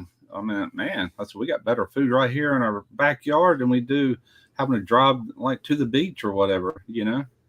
Yeah, we haven't had, we have one Loca, I can't pronounce it. Locatora, something like that. It's a Mexican restaurant. It's a sit down, and they've got really good food. They even have a little bit of Yeah, this was a sit down. The one, both of them I just told you about. You go in and sit down. You know. They even have a little bit of seafood. My wife loves like a crab dip. Yeah, and they've got a real good crab dip at that restaurant. And but there's another Locomotive. But then there's another one that's up the road. It's really inexpensive. I mean, you could eat probably 2 days on what they give you for the few dollars they charge you, but it's carry out only. Well, you know how most Mexican restaurants, when you go in there, they'll put chips and salsa on your table as soon as you walk in and take your drink order. Well, this place did that yesterday with their salsa and chips, but they also gave us each a little bowl. It looked like black beans, like refried black beans, but it was soupy that you dip your chips in. And man, that was good. I'm like, I've never seen that before, because normally we'll get the salsa and we'll ask for queso also. You have to pay for that extra, the queso. I said, I don't even want queso. I said, this bean's pretty darn good and a lot better for you, you know? All right. Yeah, I've never seen that before in a Mexican restaurant around here, you know? It's like Five Guys, as expensive as that is. It's a good burger. I love their fries. But man, when you sit down, you got that, all you can eat shelled peanuts. And I'm a huge fan of shelled peanuts. Yeah. I can eat peanuts all the time, but we got one here. We eat there one time, and man, it was like I can't remember who all. It was like 5 or 6 of us, and that bill come to like $80 for burgers. I'm like, God, man, that's freaking ridiculous. So we should have went to McDonald's and ate off the dollar menu or something. Yeah, no, they are very expensive, but they're fries, and then they give you this. At least around here, I mean, your fries are not in a little container. They just dump them in a sandwich bag, brown sack. Yeah, that's what your fries come into. It's a lot of fries. But their burgers are good, but yeah, they're the same way. It's pricey as hell. I mean, $8 hamburgers. Yeah, that's a little steep for a burger. Oh, really? I'll buy you 1 cup of the peanuts. Boy, not us. They have the big old box sitting there and a scooper. You just go back as many times as you want. Now, there is a cardboard thing that you use to put them into, but you can go back and fill them up as many times as you want to. There used to be a steakhouse we used to go to over in Mobile. I can't remember the name of it. Somebody might recall it, but they used to bring these peanuts, and it was the thing just to throw them on the floor. You know, everybody throw them on the floor. And I guess somebody had a lawsuit against them, must have slipped on the peanut shells and broke their neck or something. I don't know, but they quit doing that. Last time we went, which was years ago, I mean, a long time ago, they quit doing it. And that's the only thing I can think of. They must have got sued or something, you know? Yeah, I don't know. It's been a long time. The good things about it, you know? Yeah, well, we were so shell shocked at the last time, like you said, at the bill. It's like we haven't been back there anymore. I think it was a Texas Roadhouse. I think. Sounds familiar.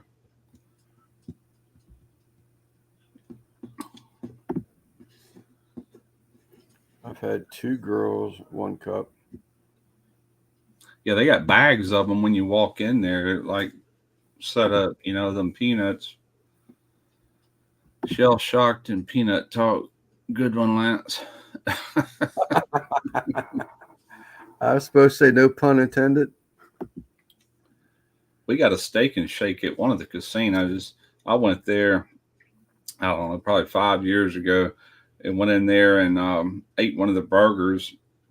And I studied it and took pictures and all that. Then I come home and did a copycat of it, the steak and shake. Mm-hmm. I did the same thing with mug shots. We got a mug shots here. And I did the Kahuna burger, kind of like the one on Pulp Fiction. But went there. I actually got some of the footage in there that I put on the video, the Kahuna burger. I did a copycat of that one. Had to go taste it for myself. That way I could compare it, We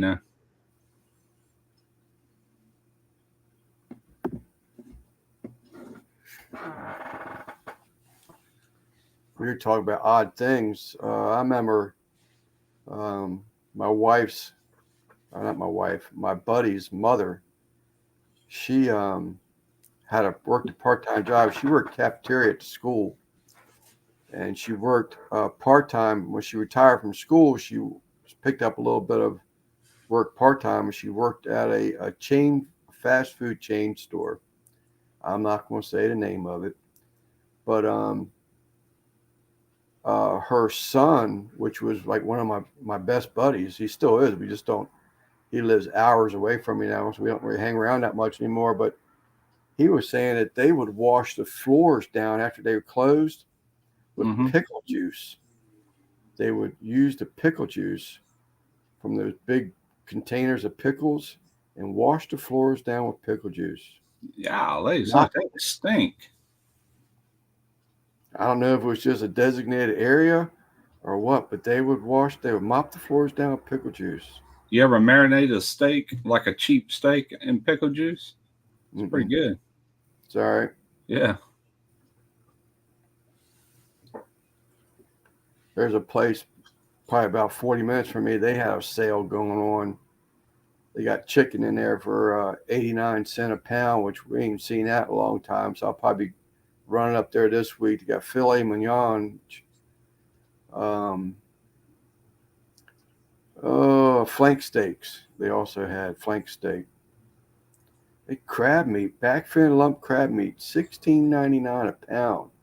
I haven't seen it that cheap in a year or two. Yeah. I might stock up on a few things. Wannabe race car.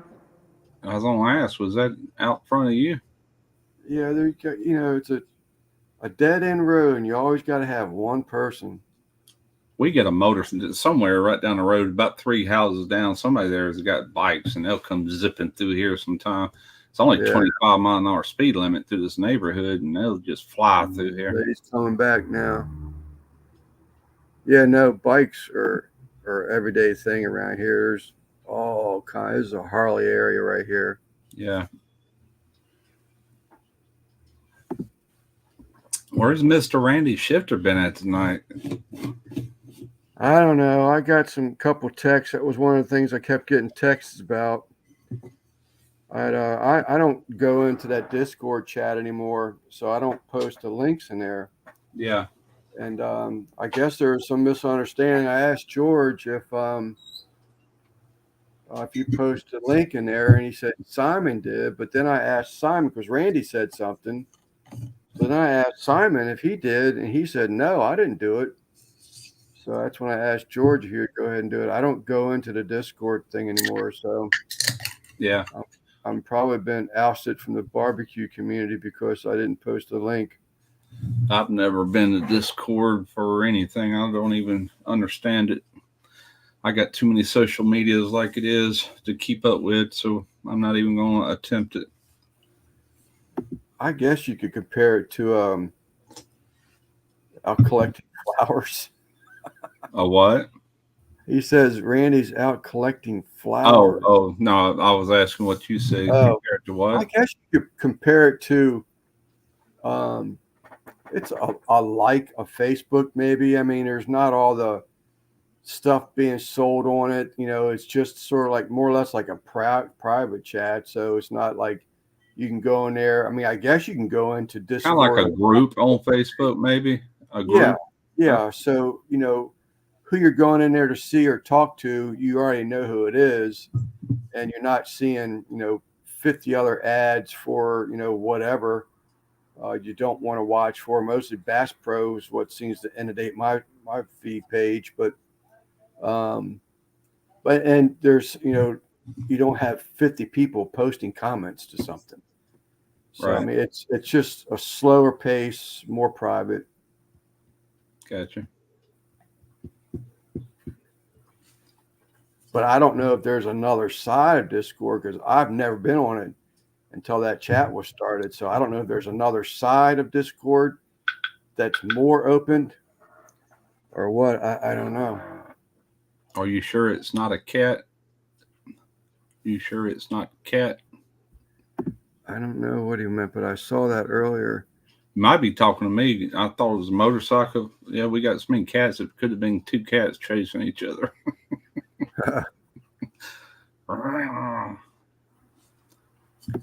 Collecting flowers, it's XXX. You got me on that one too, Mr. Carr. Oh man, I got a headache today for some reason. Man, I had a headache the other night. Friday or Saturday night, I'm telling you what, I couldn't lay down. I couldn't do nothing. And it was just throbbing, just a constant throb. Bad thing is, I can't take anything for it. Like any kind of, I did go back to taking one aspirin a day, the 81 milligrams, but that ain't enough to knock a headache out. But I'm not supposed to, but I'm not taking a dose of any kind of NSAID because of what happened that time I ended up in the hospital. Yeah. I just had to deal with it. It'll go away. He was talking about those, the 89 cents for chicken per pound. So you sure it ain't cat? Oh, I was just speculating. I didn't have a clue. The barometric pressure has been high today. There you go, Carr. You said something about wings. Hot and spicy. Fresh. Heck yeah. I got some wings in the freezer I need to cook. Ain't many. It's just a little pack of them. They sent me 2 packs. PS Seasoning actually sent them, and they just said, we're sending you these, and if you would just mention the company. I guess they got in cahoots with some company, and so I didn't want to do a full video. I just did a little short and put it on YouTube probably 3 or 4 months ago. I did them on my pizza oven in a skillet, and but I still got a pack of them left. I just need to cook. Be enough for me and Tarina by the time I cut them into drumettes and flats. You cut that little flapper off your wings, make a 2-piece? Yeah. Do you? Normally. All the time? Yeah, I got that down. I got that down packed, man. I got that. You hit that right angle and you can just separate that knuckle. And then the same thing on that little tidbit you cut off.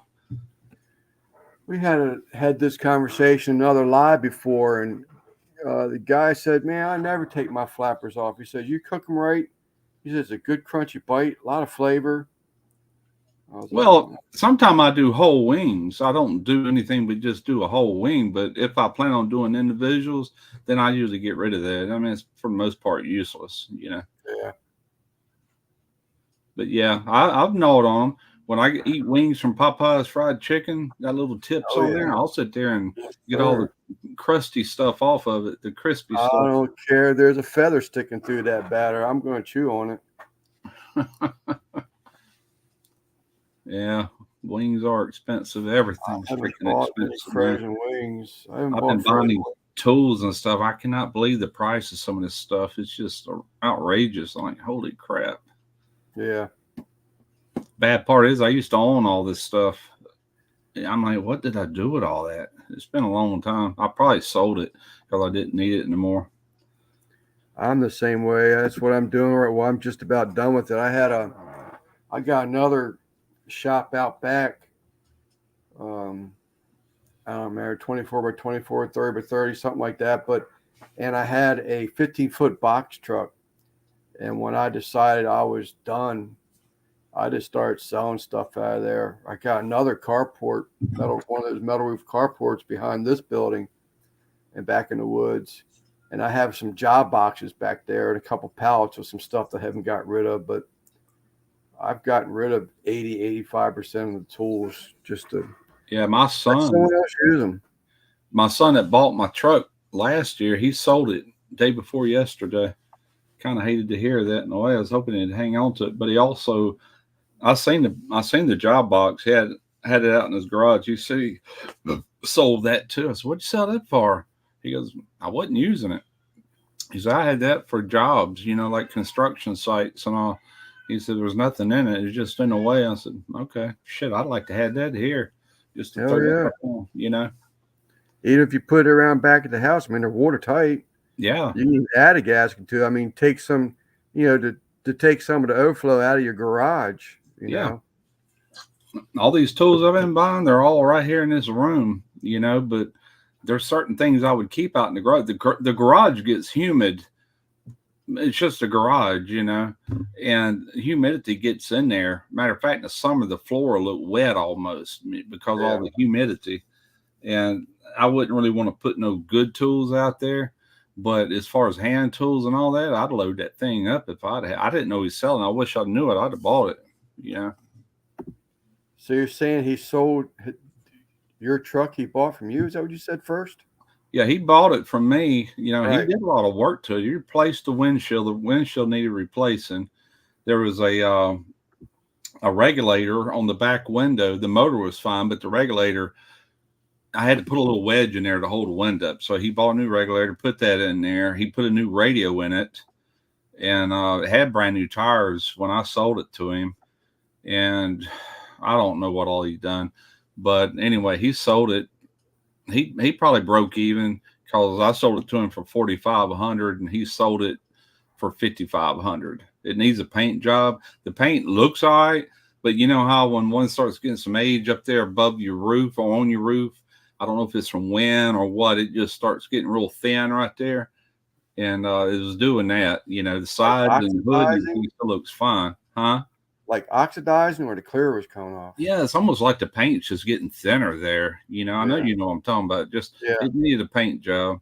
But he put new taillights on it. One of them was cracked, so he bought two new ones, and they wasn't OEM. He went with something else. It looked good, looked real good. And he took it up to Philadelphia twice. And I told him, I said, the whole time I had that truck, I only tuned it up once. That's all it ever needed. And he was there today. I pulled them plugs out, and they still look good.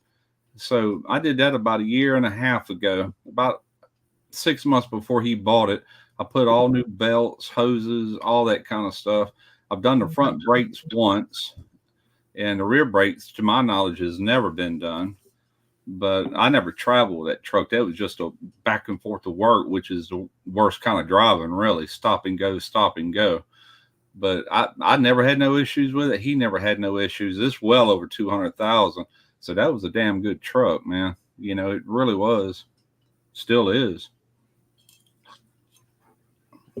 GMC. Chris, I'm going to take your word for it. I got a request to play something here, Russ. All right. And I'm going to. Clear coat peeling. That could be it. Coming to the meeting, Charlie? I guess. Ooh, I like your boots. They're not boots. They're my cats.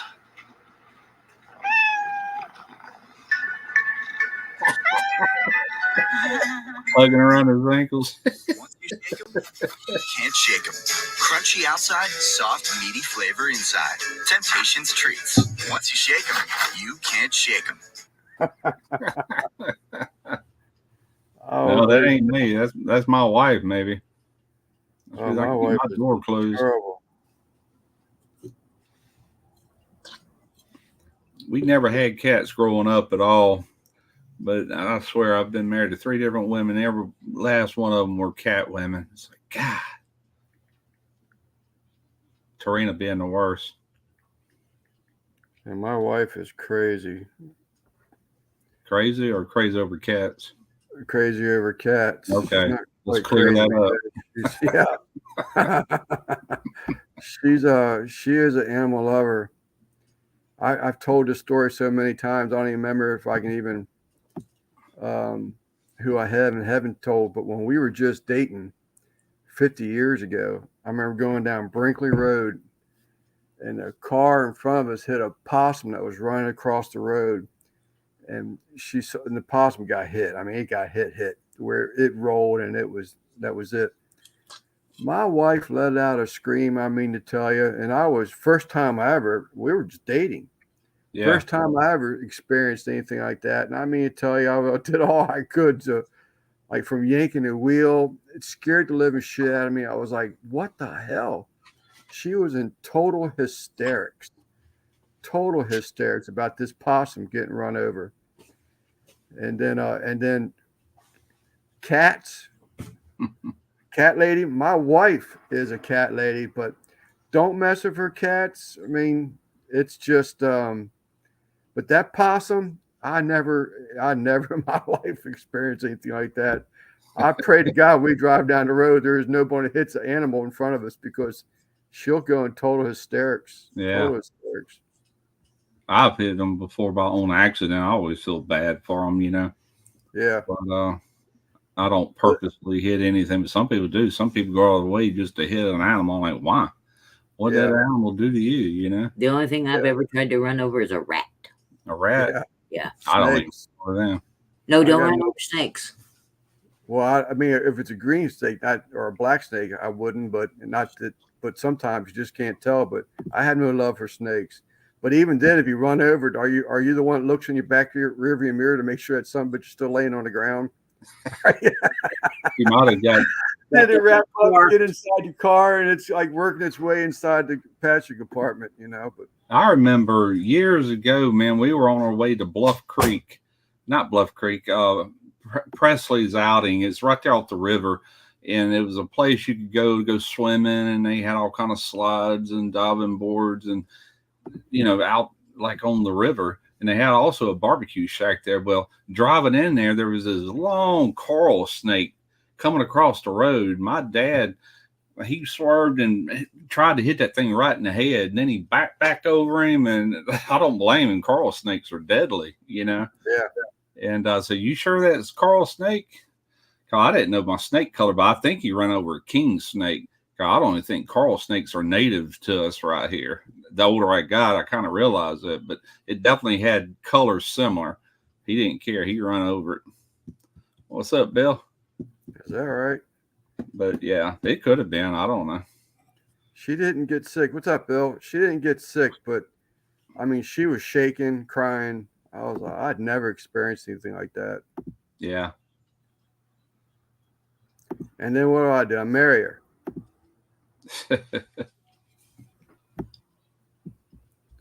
19 and Well, the last deer that Derek got was 78? roadkill 2 winters ago.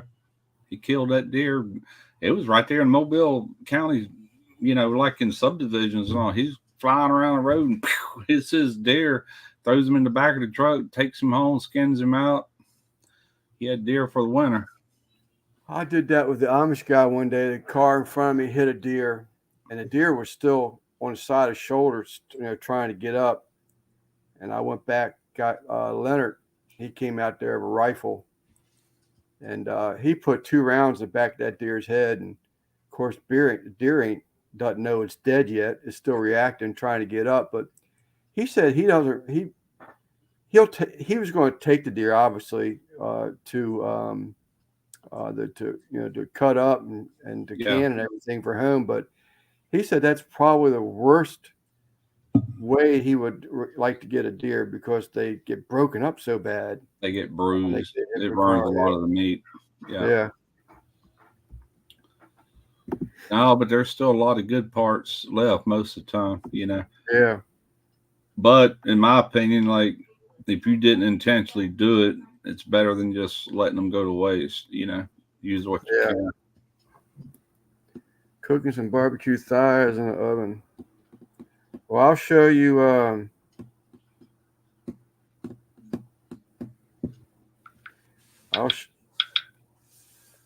Unless that's Dutch hitting me up again. You and Bill, you and Kent got the same idea. That's his dinner tonight. Yeah, buddy.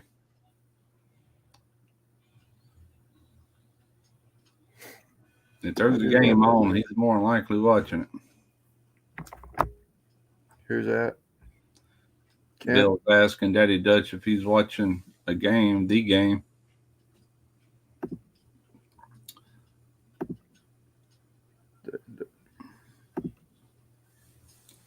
When's the Super Bowl?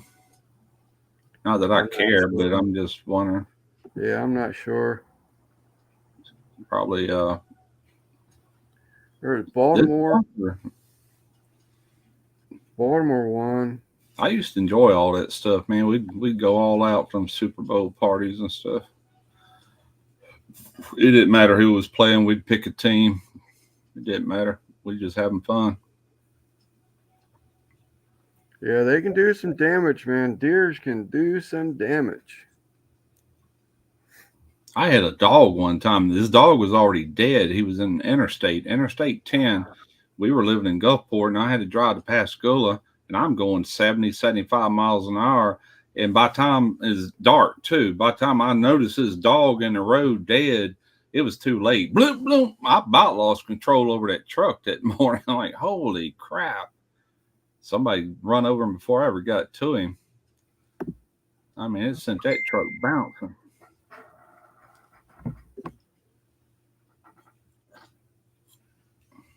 Yeah, my dad told me a story years ago that he had an old car and he was going down this country road and this cow standing the road and he hit him. He said it killed the cow and killed the car all at the same time. But it did. It's a lot of weight.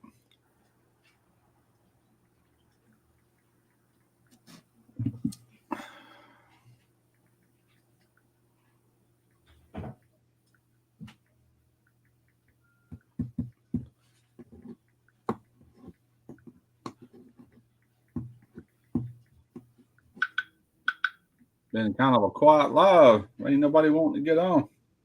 Yeah, no. Phone keeps blowing up. True, back in. Ha ha ha. Damn straight. When are y'all gonna start that new thing y'all were talking about doing?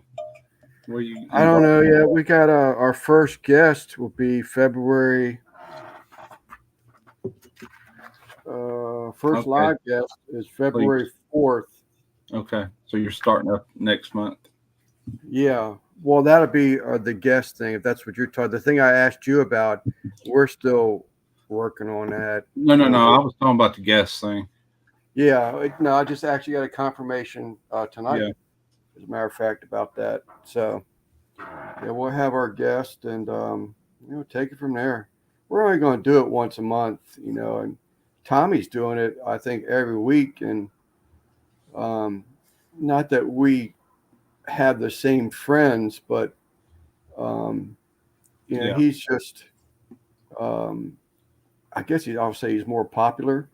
I don't know that we could get a guest, once a week, ourselves. The same amount of views on the lives, about the same amount of people, So, and I think it just, we want to make that turn a little bit, but it doesn't have to be a quick, hard right-hand turn. We're just going to still, we enjoy what we're doing. I had over 30 some people in the chat for a long time. Sure. It's just now starting to drop down below 20. So, And those numbers tell me that people like what we're doing. So we don't want to change the format, but so much. Yeah. But I do believe, that there is, like, well, I'll use Tommy again as an example. There's if it's a barbecue live, there should be some barbecue chat. I mean, you can learn stuff. I mean, I learned shit tonight. So, I mean, I think that's a good thing. But again, it can't be real serious. I mean, I'm one, if it gets too serious, I'm just, I don't learn from it. I'm still trying to think about what the hell he said 10 minutes ago instead of what he's saying right now. Yeah. So I'd rather be a laid back atmosphere. And George is feeling the same way. He wants to keep it laid back. So, we're working together on it and trying to keep it together. Yeah.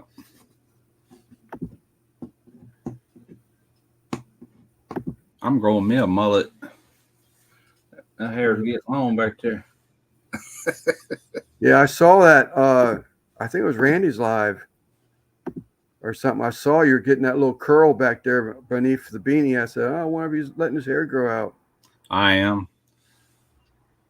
Just a little bit, No I ponytail. look back in my head sometime when I usually keep it pretty short, and I don't know if it's the way Tarina cuts my hair or what, but I got this line of up here, and then everything blows like neck hair with like nothing in the middle. Like, that looks terrible. So screw that. I'm just gonna grow the hair out. And I told her, I said, just trim at the bottom of the hair that's grown down, and try to reach up under and get the fuzz off my neck or whatever. I said, quit cutting it the way you've been cutting it. My hair ain't never looked like that until you started cutting it. Yeah. So that's what I'm doing. I did not catch that last Tuesday, Bill. I'm not going to sit here and lie to you. Simon was live on, and to be honest with you, I just sort of kind of had forgotten about that you started going live. But how did that go for you, Bill? What's up, Simon? Now, Bill, I am sort of kind of curious. I don't know if Bill wants to say or not, but share his info. It's his format. I'm just curious to, if he's going to be all serious, because he's got a lot of comp guys. So, I give you a perfect example is Jason, Elite Cookers. Jason keeps his lives, about barbecue. It's a format, and he doesn't wave off of that. I wonder if Bill's going to fluctuate any of that. He's going to keep it all barbecue, or is he going to, bounce back and forth a little bit? I popped in one of Bill's lives the other night. He had a handful of people on there. I don't remember just how many. I want to say like 4 or 5. Last week he had about 100. Huh? This past Tuesday he had about 100. Oh, is that right? In his live? Yeah. Wow. No, I'm talking about on the panel. He had about 4 or 5 people on the panel. Yeah. But in the chat, he had like 100 people in the chat. Yeah. It sounded like he did. Yeah. No, that's great. That's great numbers. But he's got such a following. Yep. I mean, the dude is the dude. For him to be winning like that, you cannot know about. Made a name for us. Sure. You can't not know about him. So he's got such a following, and I think that man, my phone is just going freaking crazy. Hey, Bill, are you going to be in San Antonio? I'll be right back.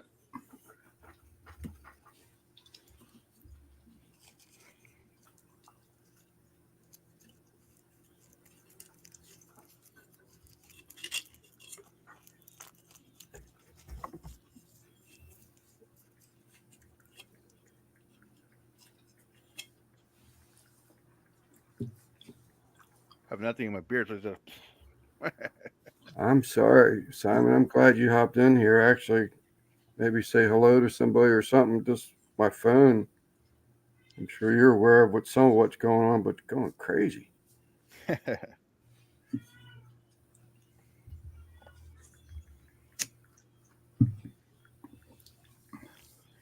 All right, I'm gonna go roam around the cook off in San Antonio. So I'll probably see if I can say hi to you on the day you're in San Antonio.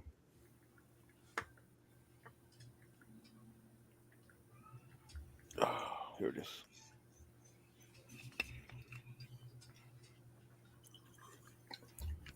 Do you know Marcio, Bill? Marcel Bargion? I can't even pronounce his name. He lives over here in Gulfport. He goes to a lot of these comps. Goes to Memphis in May every year. He's got the team Hog Addiction. Matter of fact, I'm wearing one of his bracelets. And Matt Wood. Hog Addiction. Hold up. One more time, Russ. Okay. Yeah. Yeah. They gave me that year I went to Memphis in May and hung out. Honorary member at the time. I do know Bill has rolling the past couple of.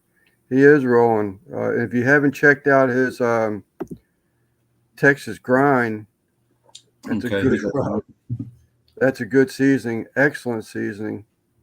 Or no, that was for somebody else. Never mind. Texas Rib Grind. Good stuff. Yeah, Actually, know him well. Okay. What about move in on Thursday? What did I miss? Not sure. Not sure what that's about. Oh, she's moving your live. I'm not sure what that's about. Oh, he's arriving. I bet you Houston on Thursday. No, in San Antonio. Because the cook-off, I think it's this coming weekend.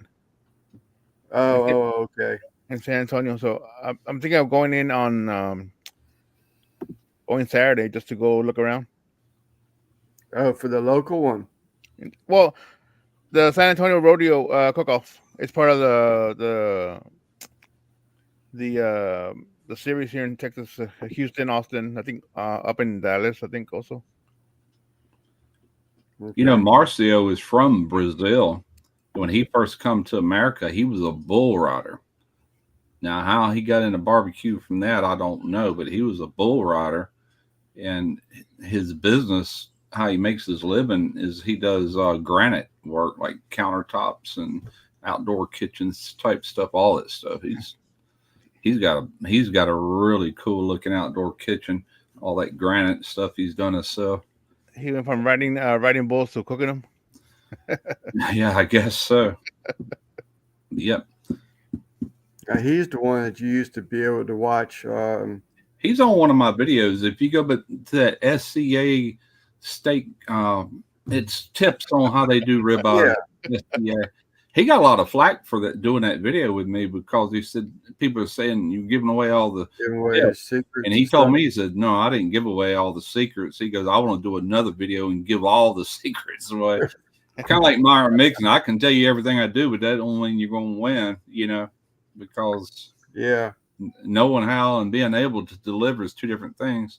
Yeah, he's more of a hog cook, whole hog. They win a lot, man. But yeah, I follow him on Facebook a lot, but he don't live too far from me.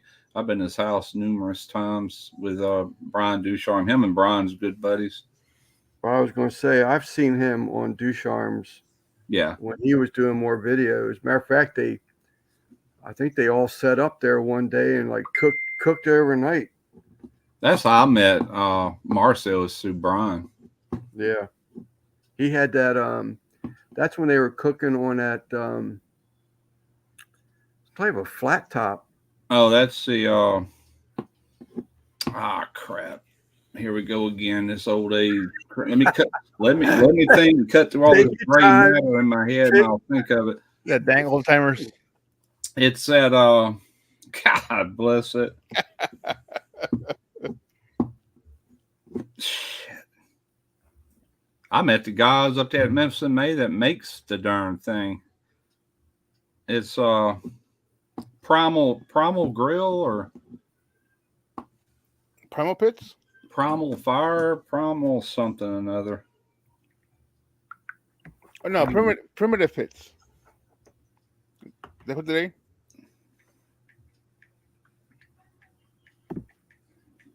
Primal Grill. No, that ain't it. I don't know. I can't remember. That's on my video too, because he used that same grill to do them steaks on. It's got that little center hole. It's all griddle, and in the middle is the center hole, and you got this arm where you can elevate these grates. You know. Yeah. Primitive Pits in Georgia. No, golly. I know. I saw it because he did it. I was sort of kind of thinking he did it at his house. Tribal Fire. Tribal Fire. Tribal Fire? Yeah, Tribal Fire. Tribal Fire. Originally, the thing set on like a 55-gallon drum. You know, that whole griddle top. That griddle top is about 3/8. It looks like a half inch. And you're looking at it, it's heavy. And the firebox kind of lips over the barrel, but now they got it all one unit. You ain't got to have the barrel. It comes as one unit, but it's called a Tribal Fire. Yeah. But it looked good. Trip Ryan and I can't remember the other guy's name. They're kind of like in cahoots with that business. I've met both of them up there at Memphis and May, hung out with them. Matter of fact, they're all part of that team. But they're the ones that came out with that Tribal Fire. Pretty cool pit. You know, we cooked on it the whole time I was up there. That and a lot of other things. I mean, he didn't really give away a lot of secrets that I remembered. I mean, other than tying it up, I think he was talking about, you know, how he, runs some type of a spear through it or something to try and keep it so there's no this unlevel when it cooks. So it stays nice and flat across the top or something like that. Wasn't that him that did that? Not that I remember. The Tribal Fire, the way they got that pole that slides that grate up and down, and the way they got their bends, it's flat. When you raise it lower or up or whatever, it's. I was thinking he was showing one about how he makes a steak for competition. He did on my channel. Right, but I thought. Oh, you're talking about using the skewers on the steak right, itself? The skewer and the string and tying it up to keep it so it doesn't buckle up. Yes, absolutely. I was so impressed by that. I went and bought some skewers I got up here that are small just for that, and I've yet to ever use them. Yeah, but I will one day, But I bought them. What it is, your golly, I can't think tonight. Oh well, never mind. The easiest way around it is just trying not to think too hard. As hard as that is, not to think hard, but because when you think of it, it's like you want to finish your sentence. Yeah, I told Lance that he's gonna remember it. You're gonna remember it like at 2 a.m. when you're lying in bed. Yeah, and it's stuff that I know, like I just can't bring it forward for some reason. Right. Probably so, Simon. I got a headache. That ain't helping. So, but the outer muscle on a ribeye is separated by fat to the center of the ribeye. Spinalis? Right. Spinalis. Thank you. And what them skewers do is it holds that spinalis to the center and it goes all the way through to where it don't do this number. Right. Because a lot of times that wants to separate. Then when you bond it with that twine, butcher's twine, he does it in two spots. That holds it all together. That way when it's cooked, it's all together. You cut your twine off, and you got that perfectly round looking ribeye with the sear marks. That's basically what he was showing. Yeah, pretty neat tricks. Yeah, it made total sense of it, and there's a lot of people that I don't know. I'll say do it now. I've noticed a lot of people doing it, but I think what shit here? My turn.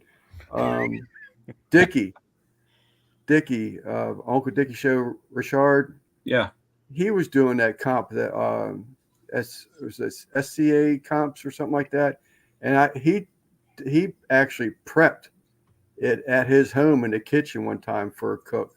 and he did basically the same thing. Yeah, I think that's a known thing.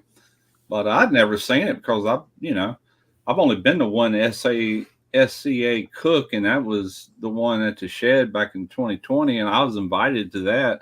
And me and Brian did ribs. I did them on my Gateway drum smoker. Just bought the drum smoker and hauled it up there, did the ribs, and then Chad was doing all the steaks, Another guy we know. It's fun. I guess the Chiefs are losing. Is that who Taylor Swift's dating? A player for the Chiefs or something? Yeah. Is it? I knew it was some type of athlete. I see her and I just look the other way. If it's a news clip or something, I just cannot. She's just too pompous for me now. I think the shed thing was going on this weekend, wasn't it? The shed? Yesterday and today, or just yesterday, or just today? Yeah. Bill probably knows. I don't know that he does SCA or not, but he probably knows when it was. I think it was this weekend. That's like 10-minute drive from me. Dang, I wish I remembered it. I just went and hung out. There's some big names show up there, man. Malcolm Reed's there just about every year. People from all over, a lot of people from Texas go to that particular event. I like to go look at all the different grills and setups and trailers and all that.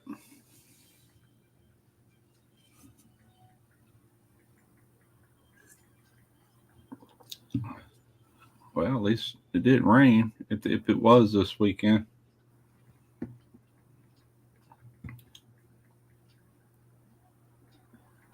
It was probably yesterday. It's just a one-day event.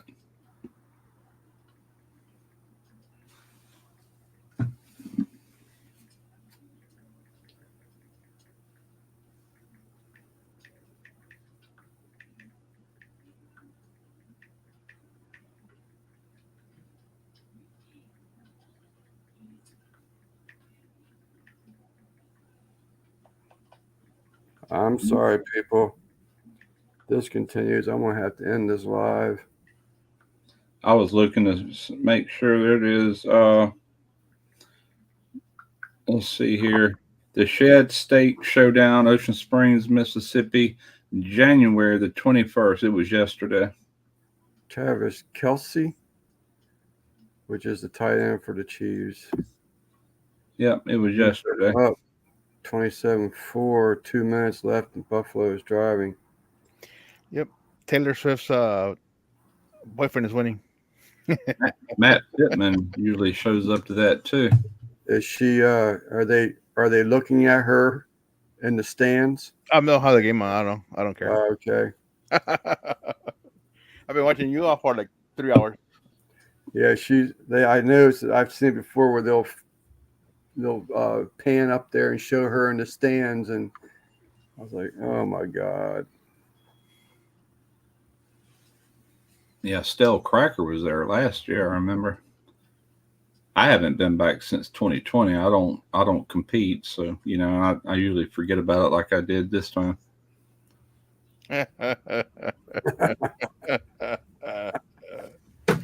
Totally, just turn off your phone and.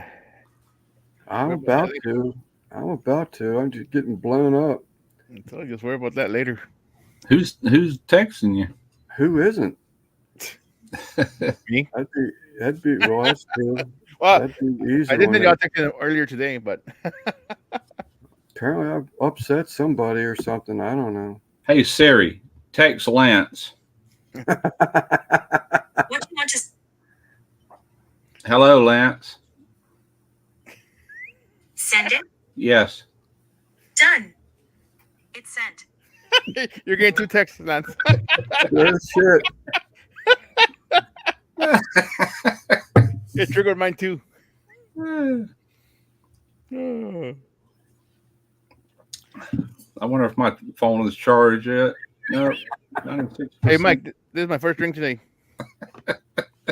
Yeah, both of you. Would his Siri pick up your Siri or something? You go both? Both of you came right at the same time, saying the same thing. That's weird. We must sound similar. Oh, Mike. Yeah, part of it's Mike.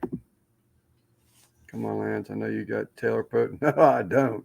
I'll be sitting there watching a movie sometime. Once in a blue moon, and Siri say yes, yes. Like, what do you want?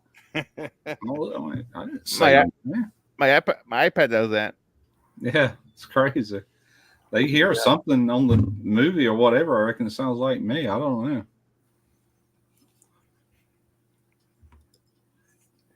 She's always listening. I don't have that serious stuff. Actually, I was intrigued by it, but then I started hearing something about couples were having their bedroom relationship picked up by Siri and being recorded on the Siri thing or something like that. I was like, nah, that's just too much. What happened to privacy? That's gone a little too far now. You have to bring your phone to the other room. Yeah. Siri's listening. Shut up, Siri. When I said that, you know how that little thing at the bottom, I said Siri's listening, and it lit up and it showed that. Mine did too. If I told her shut up. Ask Siri what color her hair is. Hey Siri, what color is your hair? I don't have hair. Okay. Really? My tablet just answered.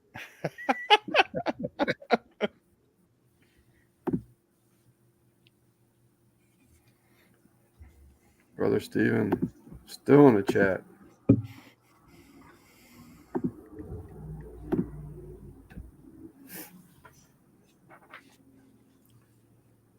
I'll give him a call later on, Mike. I don't know what I said. Apparently, I need to apologize about something, and that's fine. Because whatever I said, I just had a senior moment, I guess. I don't know. I just say stuff. So she's a bald chick. I can't believe she said I don't have hair. She's AI. She don't have hair. She don't have skin either. So I'm just clueless. Siri can be a dude. The Siri my wife has on her phone is an Australian dude. His voice is Australian. There she goes again. She knows I'm talking about her. That's just creepy. That's creepy. Yeah. I have heard where you can change their voices or something to give them accents or something. I'll tell you what, though. I swear, maybe I'm just paranoid, but I got that new Blink alarm system around the house, and I kept bitching to Tarina because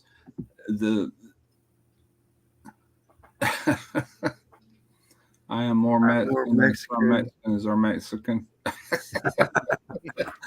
There you go. That's a good question. Ask Siri who her best friend is. Hey Siri, who is your best friend? Okay, I found this on the web for who is your best friend. Check it out. That's the response I got. So mine's not doing that anymore since I told her to shut up. Yeah, she's acting stupid tonight. Or a soul fuck off. But anyway, I was sitting there griping to my wife because the notification every time one of them cameras is set off was identical to a lot of other YouTube notification, or I'm sorry, iPhone notifications. I said, God, I wish I could change that sound, but it won't let me. And anyway, they just recently updated it, and it's got its own unique sound now. So maybe they're listening to hear what we're bitching about. Hell, I don't know. It wouldn't surprise me, you know. Hey, I need more money. Yeah. Hey, Siri, we're broke and poor, and we need more money. What kind of businesses are you looking for? YouTube. You'll need to unlock your iPhone first. Never mind. Okay. Too much work. I guess if you're bored around the house, it would be fun to have someone to chat with. Oh, when you talk nasty to her now, she's like, after all I've done for you, you know.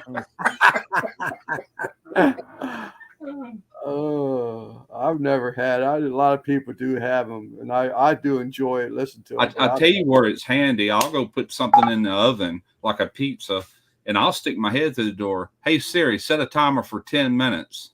10 minutes starting now. Cancel. And then alarm will go off in 10 minutes. Yeah, I did that yesterday with my mom. Now I got to turn my. Yesterday, what, Simon? Now I got to. Oh, I used the timer yesterday because my mom was baking, and I needed intervals of 10, 15, and 20 minutes. So I set timers for it to go off 10, 15, and 20 minutes. Hey Siri, have you ever had sex? I don't have an answer for that. Why not? Why are you private? Okay, I found this on the web for Why Are You Private? Oh, Check it out. Shut up, Siri. You're no fun tonight. Keeps wanting me to read. I don't want to read. Tell it to read to you. It is pretty cool though. Like if you got songs in your playlist or whatever, but a lot of things you do have to unlock your phone before she can access it. Yep. Taylor Swift's boyfriend just won. Did he really? Hey Siri, what is your favorite welding rod? 2724. Okay, I found this on the web for What is Your Favorite Welding Rod? She- Check it out. she I found this is- on the web for What is Your Wait, keep Favorite reading. Welding Rod 2724. Check it out. Cancel. All right, I'm done with her for the night anyway. But I mainly use it just to set timers or alarms. Yep. Timers and alarms. Yeah. Or Well, if I'm playing down music, and I'm not next to the phone, I say, "Hey, play the next song." Yeah. I'll I do gotta that. take a pee break. I'll be back. Now I'll also text like Tarina or something. Sometime I'll do a voice text, Oh yeah, definitely. That's easier sometimes. Yeah. I've done it in the bathtub before, It's like, hey Siri, text Tarina. What do you want to say to Dorinia? Can you come watch my back? It says, can you come watch my back? Wash my back. What do you want to say instead? Can you come wash my back? It says, done. Oh, you're just malfunctioning tonight. She just went dead. Oh, well. Anyway, I'll do that sometime. A few minutes later, here comes Tarina. Is she home? Yeah, she just light went out. She's had it. I've had it with her. She's not on top of her game tonight.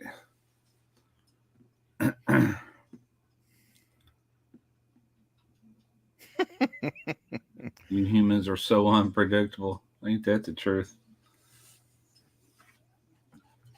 Where did Lance go? Take a peek. Yeah, I need to do that myself here in a few. I gotta grab a beer.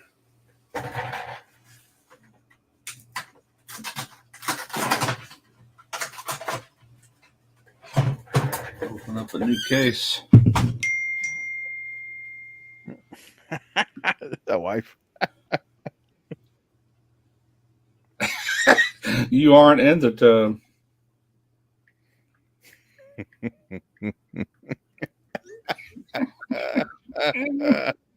I guess Siri sent it anyway. Because normally she goes, send it? I'm like, yes. And she goes, sent. Yeah.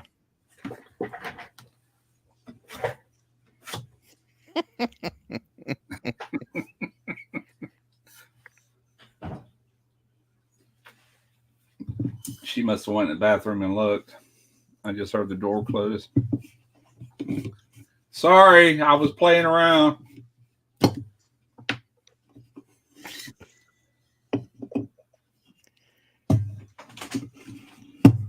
We were playing with Siri. Oh, you were showing how you had to call my name Terenia. Yeah, that's what Siri calls you. So I have to. Hey, Hey. how you doing? I'm good.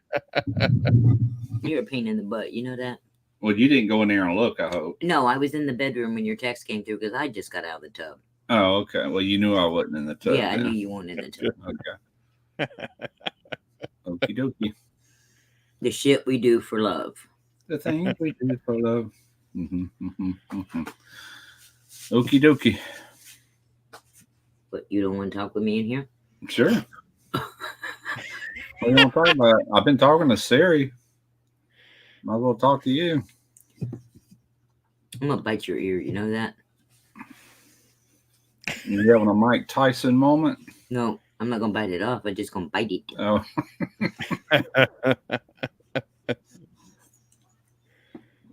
you're muted, Lance. Turn on your mic, Mike. Lance. Sorry about that. Dog decided I had to go to the bathroom too, so we both went That took a spot. different spots. Yeah. Enough room for both of us, Mike. Totally redone her answers. I saw that one was already. Cake. No, we already know what cake farts are all about. Yeah. No, we ain't playing with Siri. Hey, let them hear what your Siri sounds like. The Australian dude. Mine's an Australian guy. They can turn theirs to it. Okay. Mine's charging. I don't want to fuck with it. Okay. Watch your mouth. Lance will have to delete his live.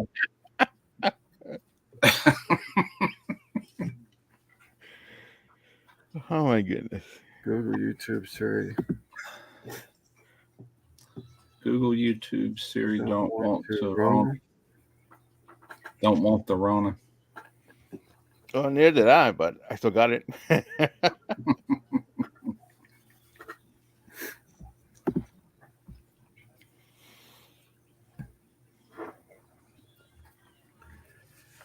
Almost. Probably going to cut it off at 3 hours. We're only about 14 minutes away. Apparently, I need to make some phone calls this evening.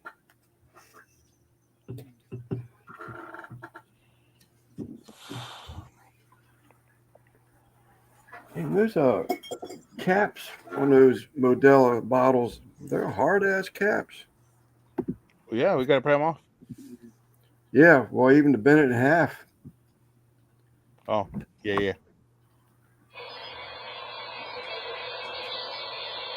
Stupid cats. I have mine set too sensitive, so the rain's triggering them off. So every time you see some raindrops, it'll trigger the camera. Really? Yeah, so I gotta change the setting. I can adjust the sensitivity on these, but I don't really over the front door, Mhm. But I did on the garage because every night this one cat she's got, when she comes in for work, the hood is warm, so she jumps up on that hood and she'll turn. And every time she turns, it's setting this thing off. So I finally set the sensitivity down to like 3. It picks that, but really the only thing it will pick up is when somebody pulls into the driveway. If I walk by it, sometimes it'll pick me up, but not very often. So I need to bring that one back up a little bit. Yeah. The one in the back is the one that I actually want to make it less sensitive because there's some cats back there that will trigger. They right where the camera's aiming means that's where they walk. Yeah. Yeah, mine too. I just had to change the batteries in my front door. Then I got a doorbell. Just changed it yesterday or 2. There's two AA's. I'm supposed to be able to get 2 years out of them batteries because it's those lithium Energizer lithiums. And I only got 1 year because they get shut off so much. The garage hadn't died yet, or none of the rest of them. The rest of the house won't be as bad because it's mainly right here in front of the front door. Right. Congregate, Yeah. But Yeah, it's the same way. It's the same. Got the same issues. Got all these damn cats. man, them Not batteries. cats is birds. Birds set them off. I thought the batteries gonna die a lot sooner, so I had Trina buy some at Lowe's, probably 4 or 5 months ago, thinking that there ain't no way these things are going to last that much longer. They're going off 50 and 60 times a day or a night, and hell, I've got another 5 or 6 months out of them without having to replace any. But them batteries, she bought enough for each camera, and it was like $40. They're pretty expensive batteries for double, Yeah. Did you ever find out about the lithium rechargeable or not possibilities? I don't know if they actually make them, but you can recharge lithium ions, and that's what is. And that's what they recommend, right? That's what these cameras take. Certain things require that, not the alkaline, but the lithium. Yeah. I tried to install 3 cameras on my daughter's place that she's renting right now, and we couldn't get them to sync. Couldn't get it to download the app onto her phone. What brand? The popular one, Blink. That's what I got. Yeah. She don't have any issues with those. I mean, mine was the same way. I do remember I had to call Comcast, and something about, because we were a 5.0 system, if I wanted to put cameras and use the internet, it's the internet that cut it in half or something. It had to be 2.4 and 2.4. Yeah, it's some of the cameras can't handle the new internet. Yeah. So you have to like basically dumb down the internet for those cameras. So that's what I think she's going to have to do next. I just haven't had time to get back down there. Well, when I first installed my cameras, I had the old AT&T internet. Yeah. And then I had the fiber brand, and I had them on my fiber. They're still on my fiber. Then now our AT&T is also fiber, but I didn't have any issues. I had to reset them up, but everyone. Now I've got 2. I ended up buying. I think I bought 4 cameras out from Best Buy. Then I turned around and bought another 4. So I've got 2 of those repeater thingies. I got one at front of the house, one towards the back to take care of them cameras coming around that way. Right. And the one I think it's in the living room. It takes care of the garage, front door. I got one right here over this window in the dining room. That's the ones I have on that one. The rest of them are on the other one. And and I had one the other day. It was the front door. It just went dead on me. It wasn't doing nothing. So the next day I changed the battery, and it was right back up and going. I didn't realize it, but it actually shows you a little icon. You can go into settings, and it just says battery okay or battery weak. But if you look, there'll be a little icon of a battery in the red if they're starting to get severely low. And that's how I detected the doorbell when needed replacing. So I have two cameras that they screw into the light bulb, so I don't have to buy batteries for that one. I like it's also Wi-Fi, so it's like as long as it's there's a place for a chip. I bought 2 of them off of Amazon, real cheap, and the only problem with them is they would not alert me. I didn't have them hooked to my Wi-Fi or nothing. I do. I just had an app, and I could look at it, and but it could have been a different brand. They were really cheap. If you haven't gone through the app, there should be in the settings for it to maybe so. Well, I end up getting this Blink, and the only thing I wish this Blink would do, and there's other brands that will, but there are certain brands that will tie into that gas alarm I was telling you about, the carbon monoxide / gas monitor.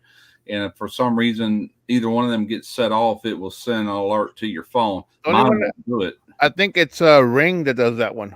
There's like 3 different brands that would do it, and I'd never even heard of them brands till I was watching a video on it. I'm like, crap, that's pretty cool. But Mike, you were having a bunch of trouble the other night with your internet. It was in and out. Yeah, my upload speeds are crazy fast, man. I cannot believe that. It used to take me like 20 minutes just to upload a video to YouTube. Yeah. Now I do it in like 2 minutes. It's there. I still have to wait on them to process it. That's on their end. They got it in their hands at that point. Yeah. I think some of this too, and someone left a comment a while back, and that may have been Mike that they was referring to, but you have that stuff where they say you've got all this speed and all that. Well, that's what they're testing their speed at. It's not actually what you got at the computer. there's a big drop. They're testing it on their end. Everything looks peachy keen. Yeah. But it's after that point that it's where all the drops are happening. So they say, oh, we test everything fine. So you actually got faster speeds than you're paying for. And they sent me that puck thing, that Octagon I plugged in a wall, and that thing is magnificent, man. I can't believe the difference that's made. Yeah. No more What is it, trouble. a booster? No more troubles at all. It's a booster. Yeah. Okay. Yeah. Yeah, that fiber is fine, man. I've enjoyed it, and I told Tarina, I said, turn AT&T off. We got the C Spire in here now. She goes, I don't want to turn it off. I'll pay for it. I says, whatever. So she's got her own internet, and I got my own internet. So when I got AT&T, they gave me HBO Plus for free as long as I kept the internet. Okay. And that's like about $15 or whatever it is a month. Yeah. So I have that for free as long as I keep my internet with them, with AT&T. Yeah, I don't know. Well, she never threatened to cut it off or anything, so I don't think they offered her anything. But they come knocking on the door one day, said we need to take all your internet equipment and change it out. Mm-hmm. And they changed it all out. So okay, you're now on fiber, and I'm like, how are we on fiber? I seen the other guys digging ditches and running the cable and everything for C Spire. And supposedly the AT&T is running through the poles, but I never seen them out there, which I don't hang by the window all day either, Right. Or you want it there, not renting, piggybacking off that other one. Well, I'm beginning to wonder if they didn't tie into that underground one. Yeah. If they did not mount nothing to the wall like the other one. It's a whole separate system. They had to come out and mount a box that's buried, goes underground to this junction box that's in my yard. It's in this big concrete box. They pull the lid off. They got this thing floating because our water table is high right now because of all this rain. And that's where they plug in, or disconnect or whatever. And it goes to this box. Remember I told you the other day that fiber broke and they had to weld it back together? They did that in that little box. Right. And I've been fine ever since. But AT&T, I've never seen them hook up nothing. It's like, you sure that's fiber? But I went and looked. I haven't done a speed test on it yet, but I could. ATT dot speed. I don't know. There's some speed checker thingies out there tells you what your uploading and downloading speeds are. Yeah, you can go to I think ping.com on your phone as long as you get onto the AT&T internet service on your phone. I think it's ping.com.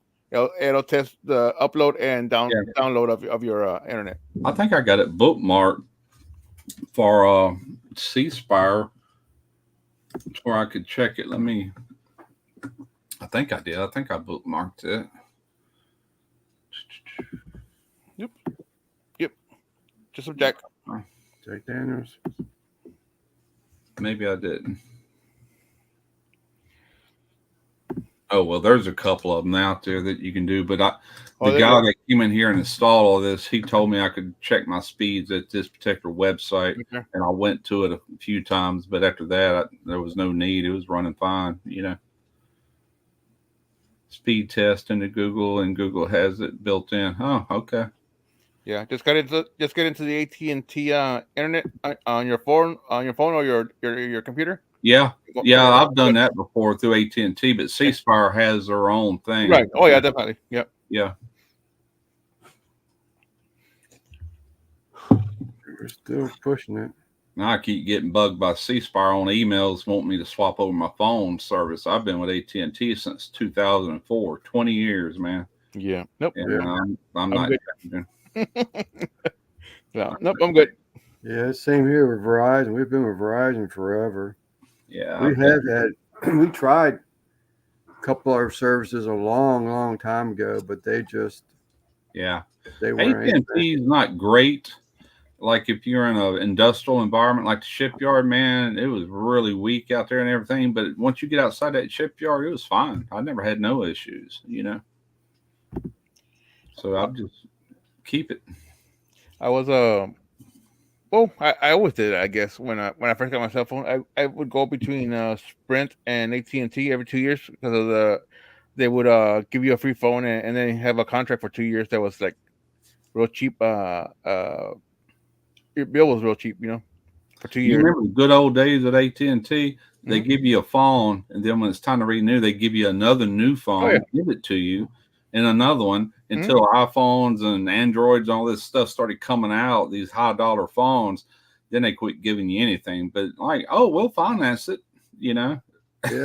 They will finance it. You pay a little bit every month with your bill. Takes about 2 years to pay them off. We'll wrap that $1,000 into your monthly payments, but you got to sign up for 2 more years. Yeah. I think my internet started. I don't know if it was me or y'all, but I started spinning all 3 screens here. Nah, mine didn't do it on mine. Mine Sometimes did. it does that. I've seen it happen before, I've not done that in forever. Yeah. So, but yeah, that's how I ended up getting my iPhone 4 when I first got an iPhone. Is I went from Sprint to AT&T, and they gave me the iPhone for free, and I just had to sign up for 2 years. Yeah. I'm My with you, upload. Troy. My upload speed is 1 gig per second, man. That's unreal. I mean, that's just hauling freaking ass. Now, it's not actually doing 1 gig because I can take now I say that, or is it per minute? Because most of my videos run somewhere between 1.5 to 2 gigs in size. And like I said, 2 minutes, it's there. I'll upload to Facebook same way. It's just freaking there. It's like, good God. Yeah. Troy, you're living in the 1990s at that speed. Works for what I need. Yeah, I'm the same way. I'm like Troy. I have no idea what the shit those numbers 6.5, mean. yeah, that's like dial-up speeds back in the day. It's all that matters. Yep. All right, people. I'm going to get off here. We dropped to 16 now. I'm going to make a phone call or two, and I do appreciate all y'all coming into the Gringo and the Mexican live chat. Josh, man, you timed it the most worst time. We're getting ready to end it right now, buddy. Came to say goodbye. Yeah, came to say goodbye. Thank you. Later, guys. We're Everybody. here for 3 hours. Russ, appreciate you coming on the panel. Simon, Yeah. appreciate you being on the panel. Sure. Chat, appreciate y'all being here week after week. Much appreciated. You have no idea. Makes it worthwhile. It's fun. I enjoy it. I look forward to my Sundays. I look forward to the Sunday that George has to host more than the Sunday that I have to host, to be perfectly honest with you. But either way, I enjoy them all. We thank y'all. Later. Later. Peace.